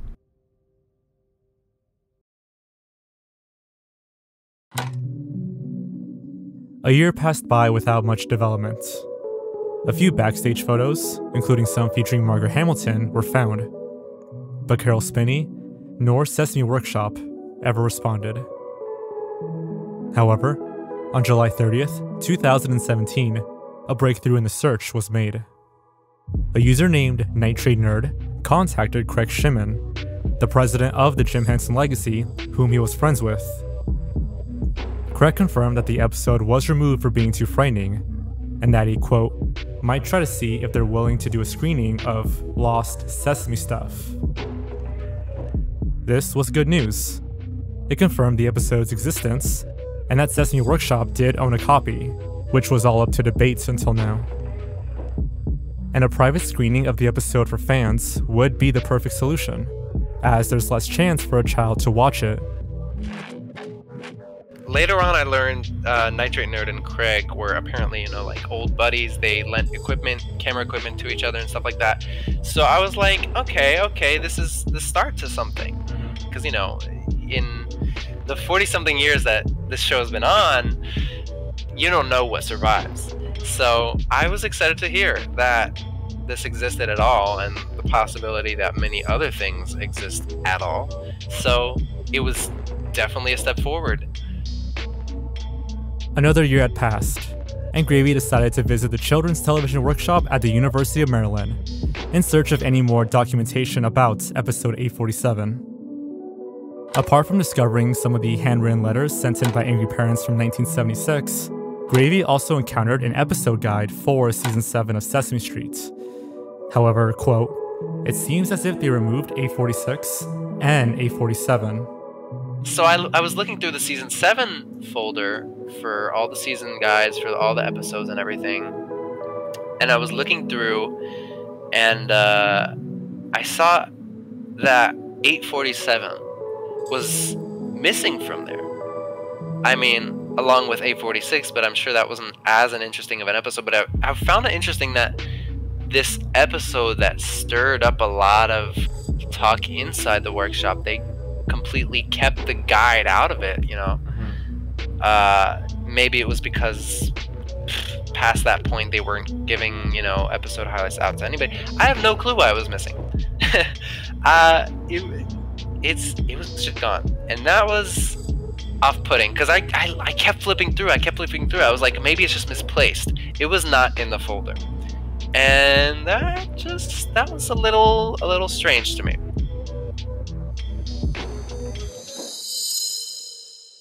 But then, in 2019, everything changed.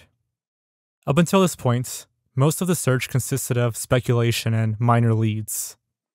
But on February 14th of the same year, a collaboration between the American Archive of Public Broadcasting and Sesame Workshop was announced. The Library of Congress stated that Sesame Street has, quote, donated a collection of digitized episodes from the past 50 years of Sesame Street to be preserved for posterity. The Sesame Street collection will be available to view on site at the Library of Congress in Washington, D.C., and by appointment at WGBH in Boston. This collection consisted of nearly 4,500 episodes, including several iconic moments and songs from Sesame Street's earlier years. However, it was unclear if the coveted Wicked Witch episode would be included. Not only that, but the archive was available to view on site, meaning that Even if 847 was included, you'd have to travel to Washington and make an appointment. Regardless, I eagerly waited and hoped for the best.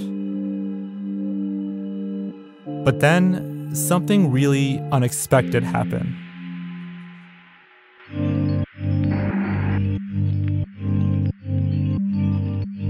Just about a week after the event was announced, a never-before-seen image of episode 847 appeared online. It supposedly came from one of the admins of the Muppet Wiki named Radionate.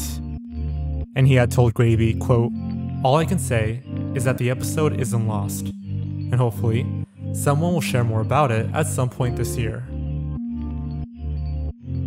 The quality of the image gave little doubt to its authenticity. This wasn't an archive still or a decades-old remnant. This image was taken from some kind of master tape. Oh my gosh, that was a day. Okay, here's how it happened. Here's how it all went down. I was waking up from a nap, and I got a Discord text message. I was like, "Have you seen this?" And I saw it, and I was looking at it, and I was like, I had to double check that I was not still asleep. So I just kept staring at the photo. I was like, oh my gosh, man, we are getting somewhere here. And I was like, it was very exciting. And, you know, people said, oh, probably came from Library of Congress, probably came from blah, blah, blah, blah. But I know a handful of people, including myself, they contacted the Muppet Wiki admin that uploaded this photo. And we were like, where is it from? Where's it from? Where's it from? And what's his name? Radionate. He was like, all I can say is that the episode isn't lost, and hopefully someone will share more about it at some point this year. Later that year, the Museum of the Moving Image announced an interesting event called Lost and Found. It was a screening of the show's rare segments held in New York. The event took place in November 2019 and included special guests Rosemary Trujillo and Norman Stiles, who both work for Sesame Workshop. Quote, a panel of insiders will shed light on such stories as why Margaret Hamilton, who played the Wicked Witch of the West in The Wizard of Oz, never reappeared. Now, I remember when this event was first announced.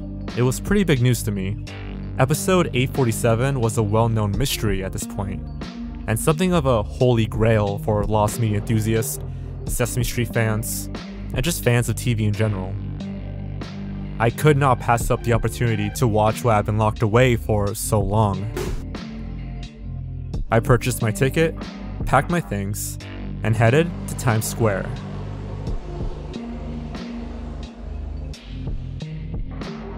Recording was obviously prohibited during the event, but they did show a myriad of other well-known lost Sesame Street clips, like Wendy, Cracks, and even some of the elusive divorce episode, which is still completely lost, but that's a different story.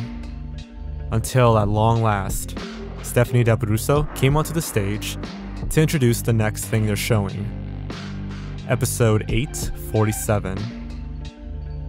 They didn't play the entire episode. I mean, obviously, that would be like an hour long, but my eyes gleamed as I finally watched the Wicked Witch episode. At the end of the event, I introduced myself to Norman Stiles and asked, are there any plans to release 847? And he said, no. According to him, Sesame Workshop are just too embarrassed by the whole ordeal. And that is supported by the angry letters. I respected his answer and cared for the material, but I couldn't help but feel disappointed.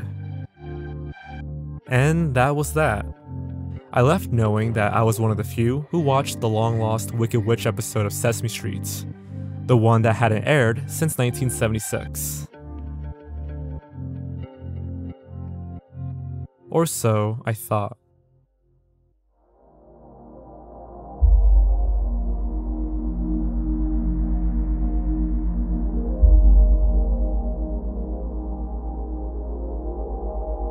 Oh dear, I've got to get my room back. I can't leave without it. I've got to get it back. I've got to make a plan of some sort. Now what can I do? Oh dear. Almost as quickly as the event ended, leaks of 847 began appearing online. The most widely circulated was this one, a shaky recording from a smartphone. I guess I shouldn't be too surprised, given the rarity of the episode. It might have been like a week after. I don't know when. Initially, after the screening, you know, people were posting leaks of like the divorce episode and like cracks and all the audience reactions and stuff like that. But everybody was a little bit scared to just post the which audio or video or anything that anybody took, because, like, you know, you don't know what's gonna come after that. Especially, you know, for such like a hush-hush screening, like they wanted to keep that whole entire thing discreet. So right after the screening, I do remember a couple screenshots popping up.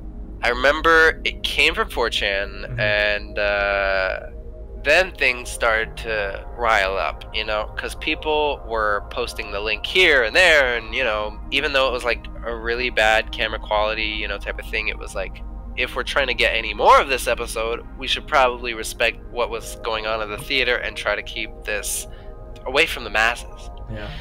I remember there was like a big fight in like the comments of the archive.org upload, because like people were like, no, you shouldn't have this up because da da da da, and they were like, no, it's for preservation, and everybody was just like, ugh, and everybody was ganging up on each other, and there were like two sides to this whole thing. Right. So eventually that all came to a close when talk of the event and leaks and stuff like that were banned, and, you know, the whole thing became like so hush-hush after that.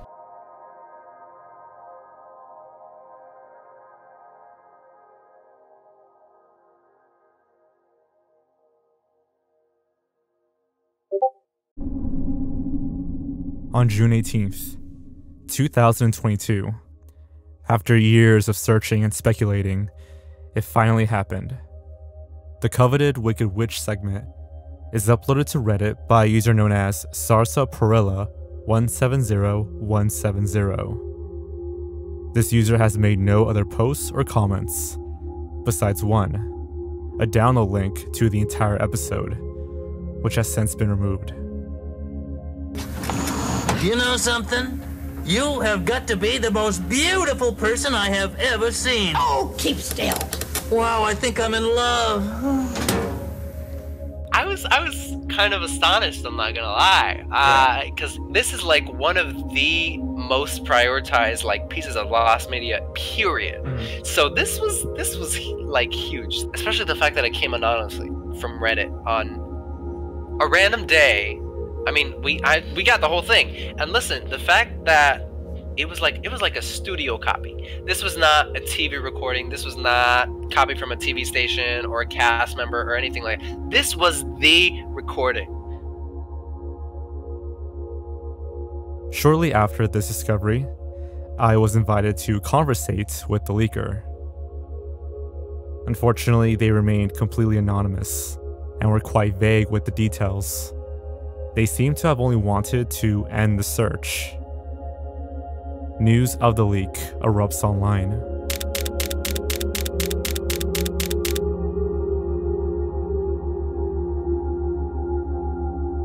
Where the leak originated from is a matter of debate, but there are some things to discern.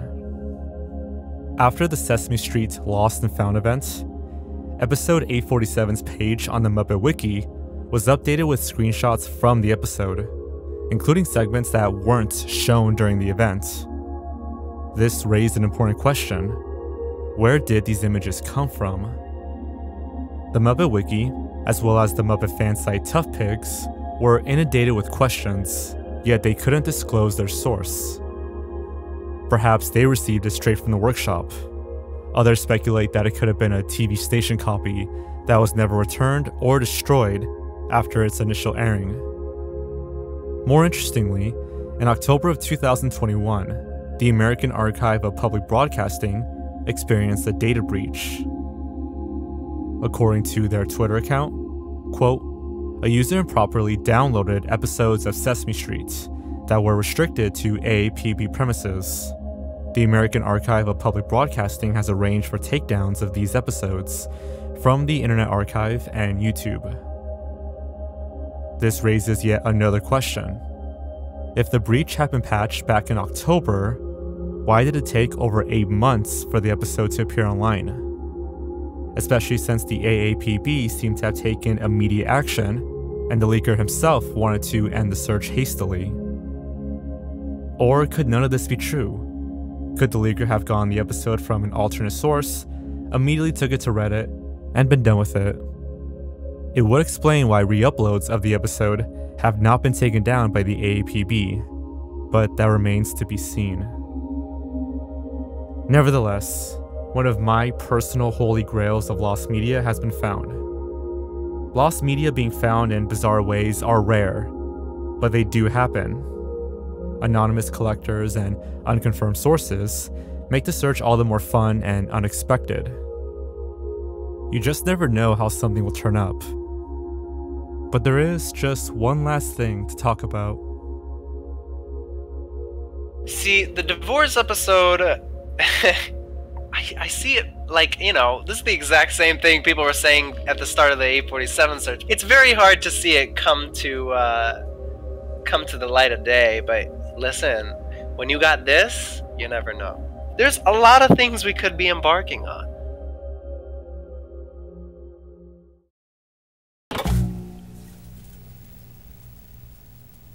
In the mid-2000s, reports of a terrifying Japanese commercial emerged online. Supposedly, it featured 2 white-colored figures who took turns fading in and out while a sound effect played in the background. Then, text would appear saying, quote, "Every 2 seconds, a person dies on Earth," or something along those lines.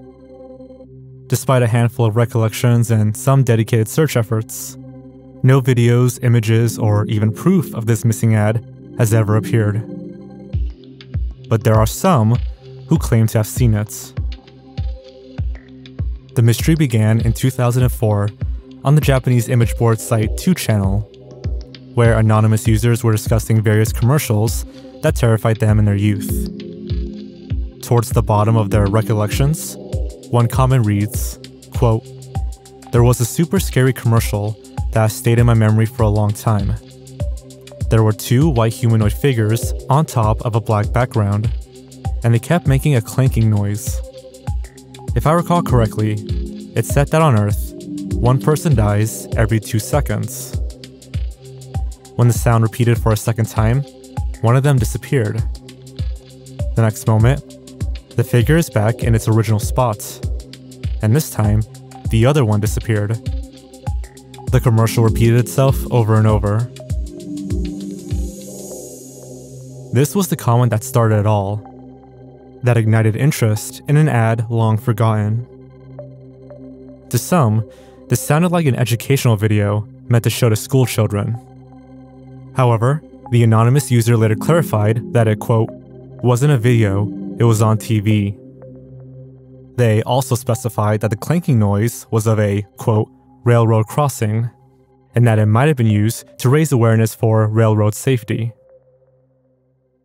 A different user provided this sketch of what the white figures could have looked like.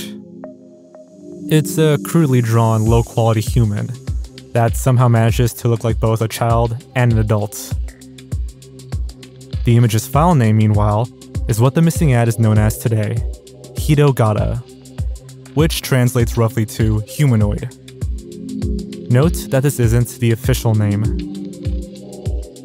Using this image, a third user made the first recreation of this lost ad. Despite receiving some attention and intrigue, no one could find the original advertisement online. The thread eventually died down, with one of the final comments saying, quote, "I hope you can solve the mystery of that humanoid commercial." And just like that, the thread ended, leaving Hitogata as an urban legend.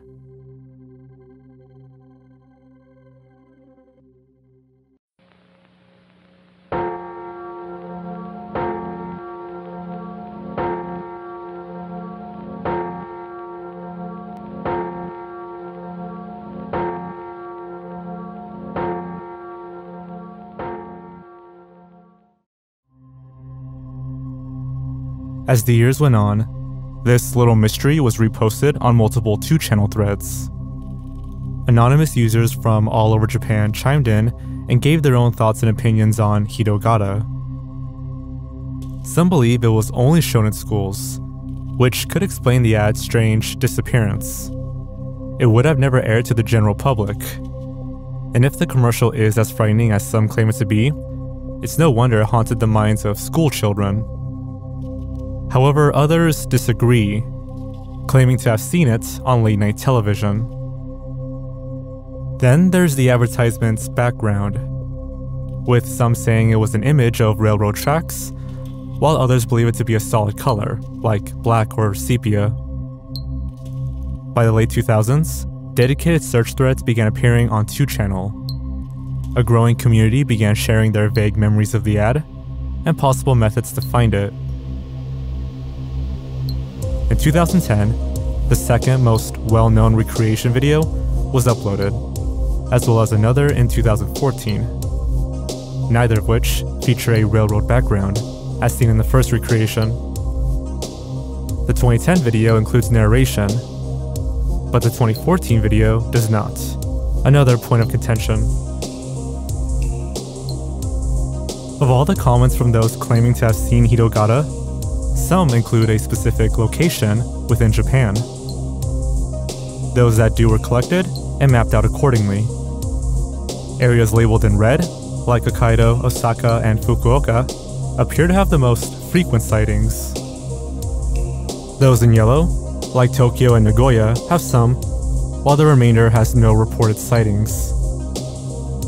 It should come as no surprise that there are more reported sightings from the more populated areas, with a few exceptions like Hiroshima.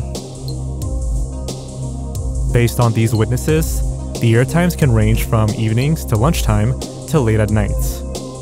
But the years are almost consistent, early 90s to early 2000s. The problem is that these claims are unverified. It's impossible to know for sure if these people indeed saw Hitogata. However, there allegedly was an earlier mention of Hitogata from 1999, in which one user recalled, quote, "a commercial in which 2 monochrome people alternately blink." This comment apparently came from a thread about weird commercials found on an old server log, but the thread itself is inaccessible, nor was it ever archived. Its legitimacy is a matter of debate. Perhaps by focusing solely on the 2004 comments, the one that started it all, we can get a better understanding of Hitogata. Assuming the original poster, or the OP, of that thread is in his teens, then let's assume he saw the ad 5 to 10 years ago. This would put us squarely in the 1990s. During this period, Japan's rates were steadily increasing, as this chart shows. In the 1980s, the country experienced a period of tremendous economic growth, but its economy stagnated in the following decade. And when the Asian financial crisis struck in 1997, the number of skyrocketed. Railways are also a vital part of Japan's transportation system, with Tokyo handling around 13 billion passengers annually. Unfortunately, they are also far too often the method of among Japanese citizens. An article from Toyo Kezai lists an average of 1 attempt per day. Japan is also home to some of the strangest PSAs, and that's saying a lot, considering how frightening they tend to be. In fact, railroad and traffic safety videos are quite popular in the area. The recently found Super Mario traffic safety video is one such example. Finally, railroad accidents are sadly not uncommon in Japan. In 1991, the Shigaraki train disaster occurred, when 2 trains collided head-on with each other. 42 people were killed, and over 600 were injured. A few years later, in 1995, a 17-year-old male was killed after his finger got stuck in the train's doors as it closed.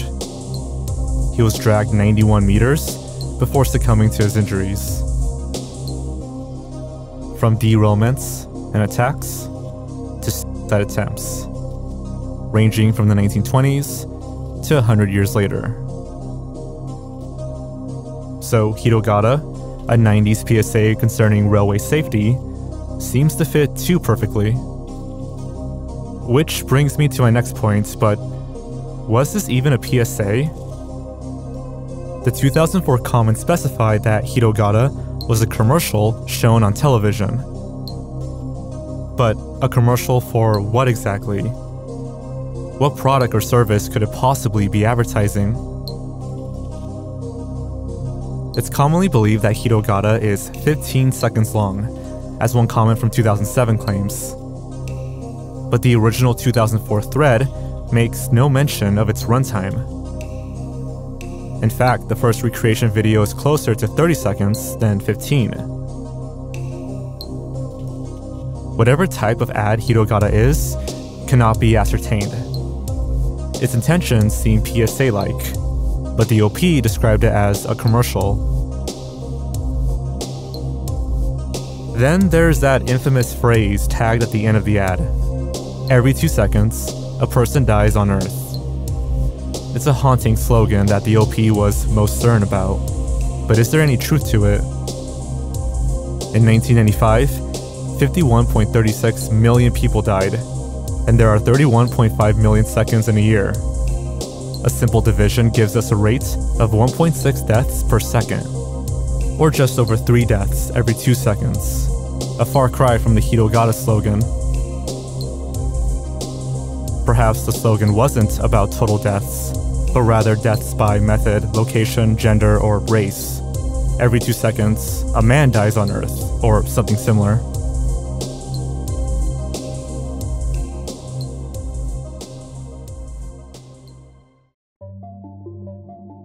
One of the earliest leads is the nonprofit organization AC Japan, a distributor of many well-known Japanese PSAs.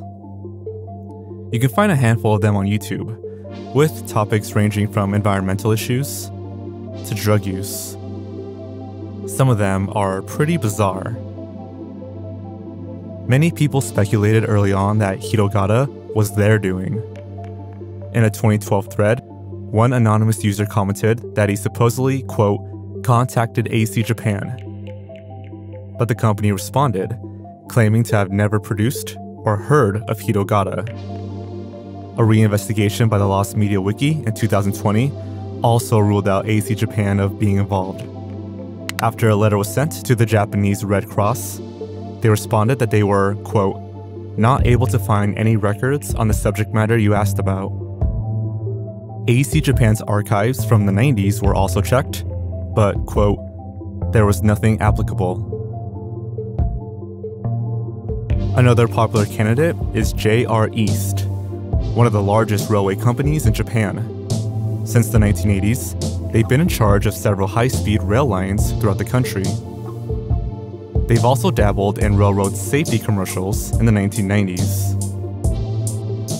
They made one ad that is pretty close. It features a white test dummy driving a vehicle and colliding with an oncoming train.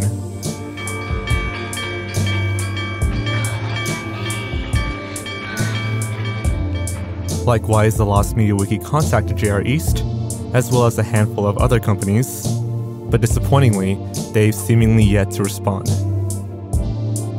To be fair, Japan was dealing with a worldwide issue at the time, so maybe it just slipped their minds. If companies aren't being responsive, perhaps a different type of search is needed. Since the 1960s, Japan has produced commercial yearbooks, which are annual collections of commercials that were broadcasted on a major network. Now, rumor has it that these were already scoured through without a single sight of Hitogata. To be sure, I had to check myself. With the help of fellow YouTuber Sakura Stardust, who's proficient in Japanese, I managed to purchase the yearbooks for 97, 98, 99, 2002, and 2003. We combed through hundreds of pages, a myriad of forgotten obscurities. And while a handful contained similar elements, none were a perfect match. There was one ad that is worth noting. It's about tutoring lessons from the company Benesse and features 2 stick figures with the ticking sound of a clock in the background. Text appears on screen saying, quote, "To those who really enjoy studying." The differences are apparent, but funny enough, this ad also appears to be lost. Some more dedicated searchers have taken a drastic approach, ordering Japanese Betamax tapes from that time period, most of which are available online, but to date, their efforts have been futile. I spoke with one of the searchers. I wondered how many tapes she had left to scour through. She told me 100. I asked if she believed Hitogata was real. She said, yes. Her reasoning? Well, given all the other weird content she's uncovered, a simple railroad safety ad with 2 blinking white figures doesn't seem too extreme. And she's correct. During the search for Hitogata, a ton of strange commercials were discovered, some of which include striking similarities to the fabled ad. So what if OP was misremembering? What if he got one or more details wrong, or amalgamated different ads together? What if we already found Hitogata?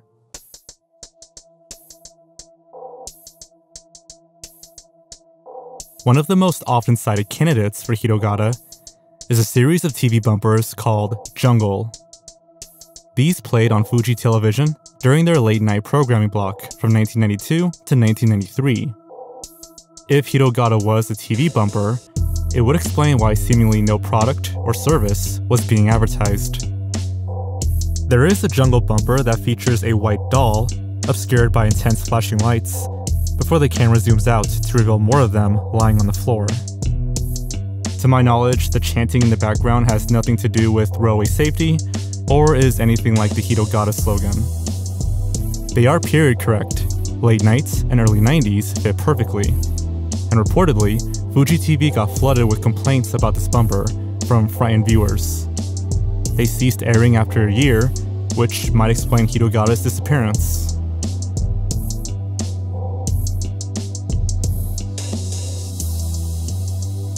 Ultra Q was a science fiction series that aired in Japan during the 1960s. The program featured strange stories involving supernatural phenomena, ghosts, aliens, and of course, giant monsters. Their 25th episode, The Devil Child, featured the wandering spirit of a little girl, and towards the end of the episode, we are treated to this scene.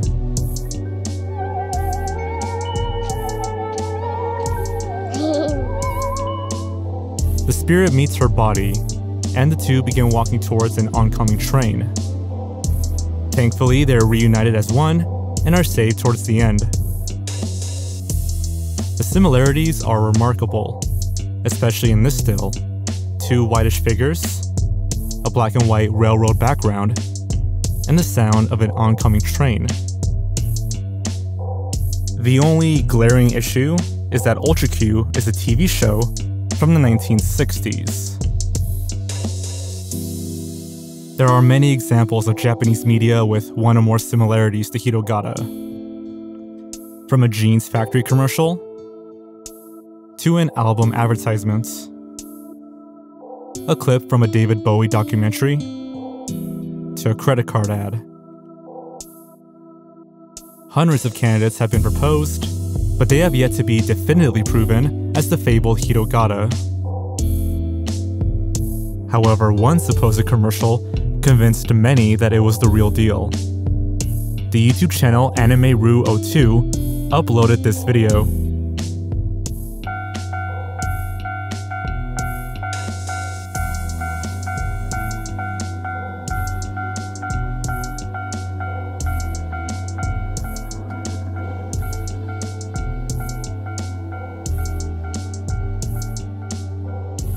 Some viewers perceive this clip as an ad from the Japanese company Tokuyama. The logo shown in the beginning was theorized to have been misremembered into the blinking white humanoids from Hitogata. And there is a constant railroad sound effect playing in the background. One small problem, this isn't even an actual commercial. It's a short compilation of 3 separate, unrelated logos that resemble Hitogata. The first is from a different Tokiyama commercial. The second is from a public relations company. And lastly, the third logo is from Tommy, a game company. This collection of logos was misinterpreted and reposted as the real Hitogata, but this isn't the case.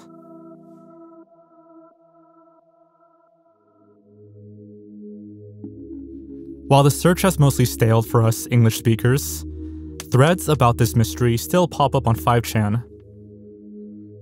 Desperate for any more clues, I asked Sakura Stardust to eavesdrop on a recent Hitogata thread from 2022. The common consensus is that Hitogata is a case of people misremembering key details from several different sources together. One user said it best, quote, "I think this is how Hitogata came about. Ages ago, I saw one of these commercials, JR, Jungle, Sukiya, etc. The image stayed in the back of my mind because of how scary it appeared to me. 10 years or more than a decade later, I learned about Hitogata. I think, oh yeah, this is definitely something I've seen before. I remember it vaguely, so I'll search up on it. There is a lot of eyewitness accounts, so it must be true. Even if the eyewitness lacks credibility, the sheer number of people claiming to see it made it so renowned." While it might be challenging to believe that so many people misremembered the same ad, it's really not. The human memory is incredibly unreliable, especially when trying to recall something from our youth. And there have been other cases of lost media with details that turned out to be wrong. In 2016, the mystery of a lost video game took internet users by storm, in much the same way as Hitogata. Known as that evil farming game, the supposed plot involved the player as a farmer who had recently killed his wife and buried her in the soil. Now you must manage your crops while also avoiding suspicion from the town and the police. After years of searching, compiling games, and a host of false leads, the evil farming game turned out to have never existed. It was instead a dream that the original poster had while watching a video by Vinesauce, in which he comes up with the idea for the game. The details entered OP's mind as a hazy memory, something he vaguely remembered, therefore creating the myth. There wasn't any malicious intent involved. He genuinely believed the game existed. Vague details and familiar tropes can make a piece of lost media seem believable at first. Take Saki Sanobashi for example, the supposedly lost deep web anime. An anonymous 4chan user described its plot as involving female high school students trapped in a bathroom. After some time in philosophical discussion, they all in a gruesome manner. Following this post was a lengthy search by online detectives, but to this day, Saki Sanobashi was never uncovered.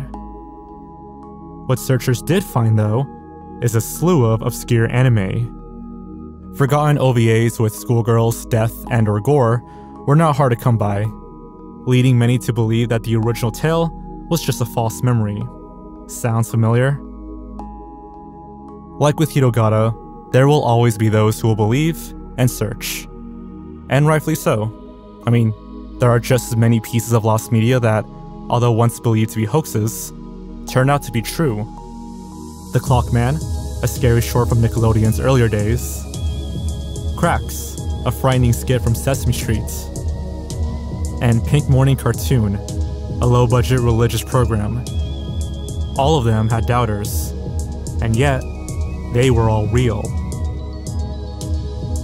What if Hitogata does exist? What if it's being kept away in a forgotten videotape, storage drive, or some other obscure corner of the internet? Who knows? In case it does, 5chan users created this flowchart for newcomers claiming to have Hitogata. If their ad contains the clanging can noise, more than one flickering human, text or narration that says something like one person dies every 2 seconds, and isn't in live action, then it might be Hitogata. If one or more key details are missing, then they're probably thinking of one of the many commercials we've covered today. Since the publication of this flowchart, nothing has appeared. And until something substantial is found, or its existence is unquestionably disproven, the legend of Hitogata will remain a mystery. Thanks for watching, and I'll see you next time. Take care.